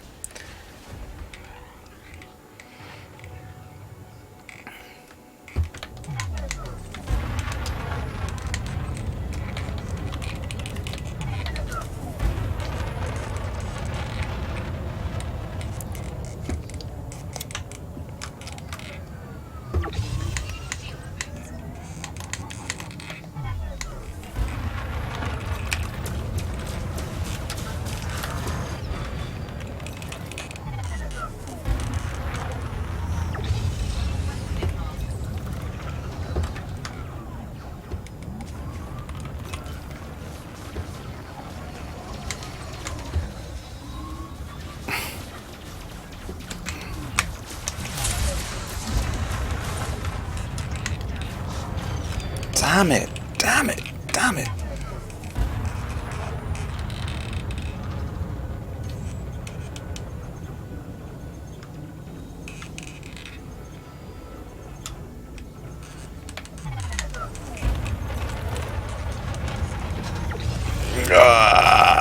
That was going to be tight. That was always going to be tight.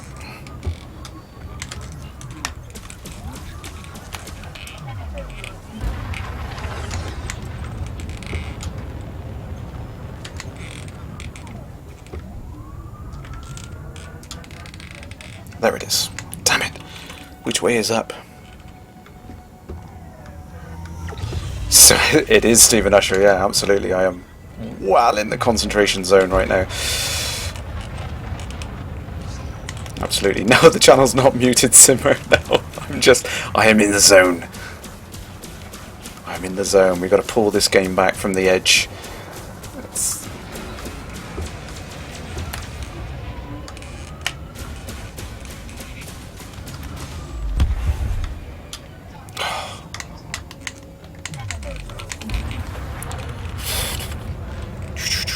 Come on. You son of a... Every time, I guarantee that was Ent again. No, it wasn't.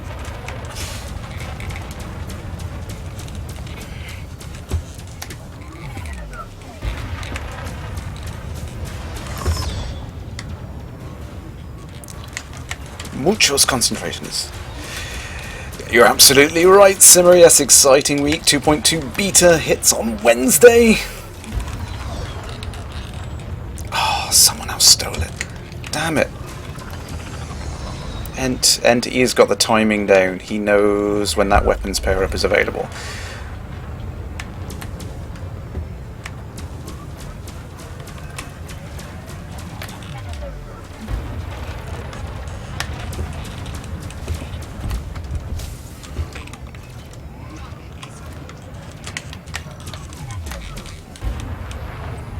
Try and keep a tally in my head now. I know that it was about 30 seconds ago he stole it.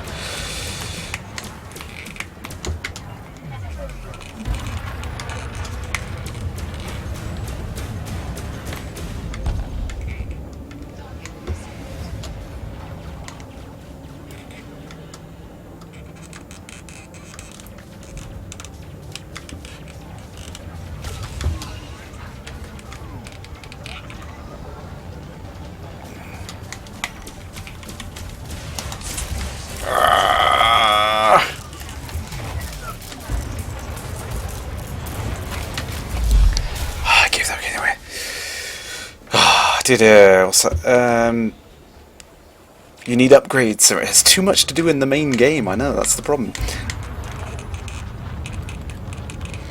I think that weapon pair is coming. We should check at CQC in the 2.2 beta to see if the alliance ship is out. I don't think it is there. Sorry, Stephen Usher. I'm pretty sure the alliance ship is not going to be available. The Taipan is not going to be available in CQC just yet. But CQC is the place to be if you want to practice. It absolutely is. All the fun of the ship launch fighters with none of the risk. Because it's not going to just be the cost of the ship launch fighter, which, you know, I don't think is going to be prohibitive, but it's going to be the risk of losing one of your crew members. That's the thing which I'm a little bit worried about.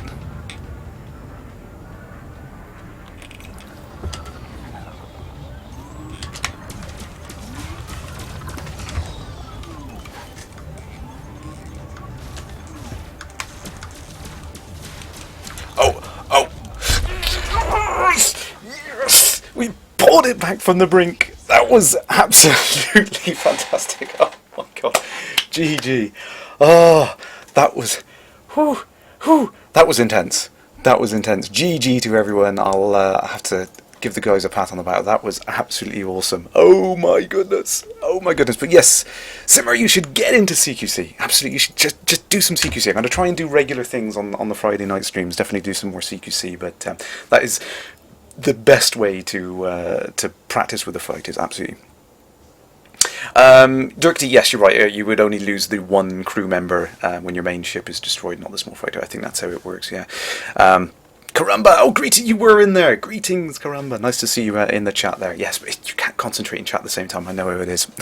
Need some Jameson after that, absolutely. Yes. So thank you very much to Hober. I think we've lost him there, but thank you very much to Hober for joining in tonight. If you haven't followed his link, please do give him a look on that link on there. It's a really worthwhile cause that he's raising money for this. So fantastic stuff there for special effect, which is awesome. Empress, yeah, CQC is great fun, and it's all about being smacked around. It doesn't matter if it's if you get killed. It's just great fun. It really is, absolutely. So yes, thank you very much for everyone tuning in. It's lovely to chat to you tonight. Again, do keep your questions coming in. If there's anything you want me to ask the guys at Frontier, please do send them to me in an offline message, and I'll try and follow it up with some things. But for the meantime, I think we should go over now and Gate Crash Gaming with Ian, which I believe he has started his stream a few minutes ago. So we will go over and gate crash him on there. Yes, it is a shiny new share, Simmer. It is like shiny new share. It's the red and black colour scheme. Yeah, so it's all part of the thing. So yeah, so thank you very much for tuning in. Lovely to see you. And until next time, Commanders, see you in the void.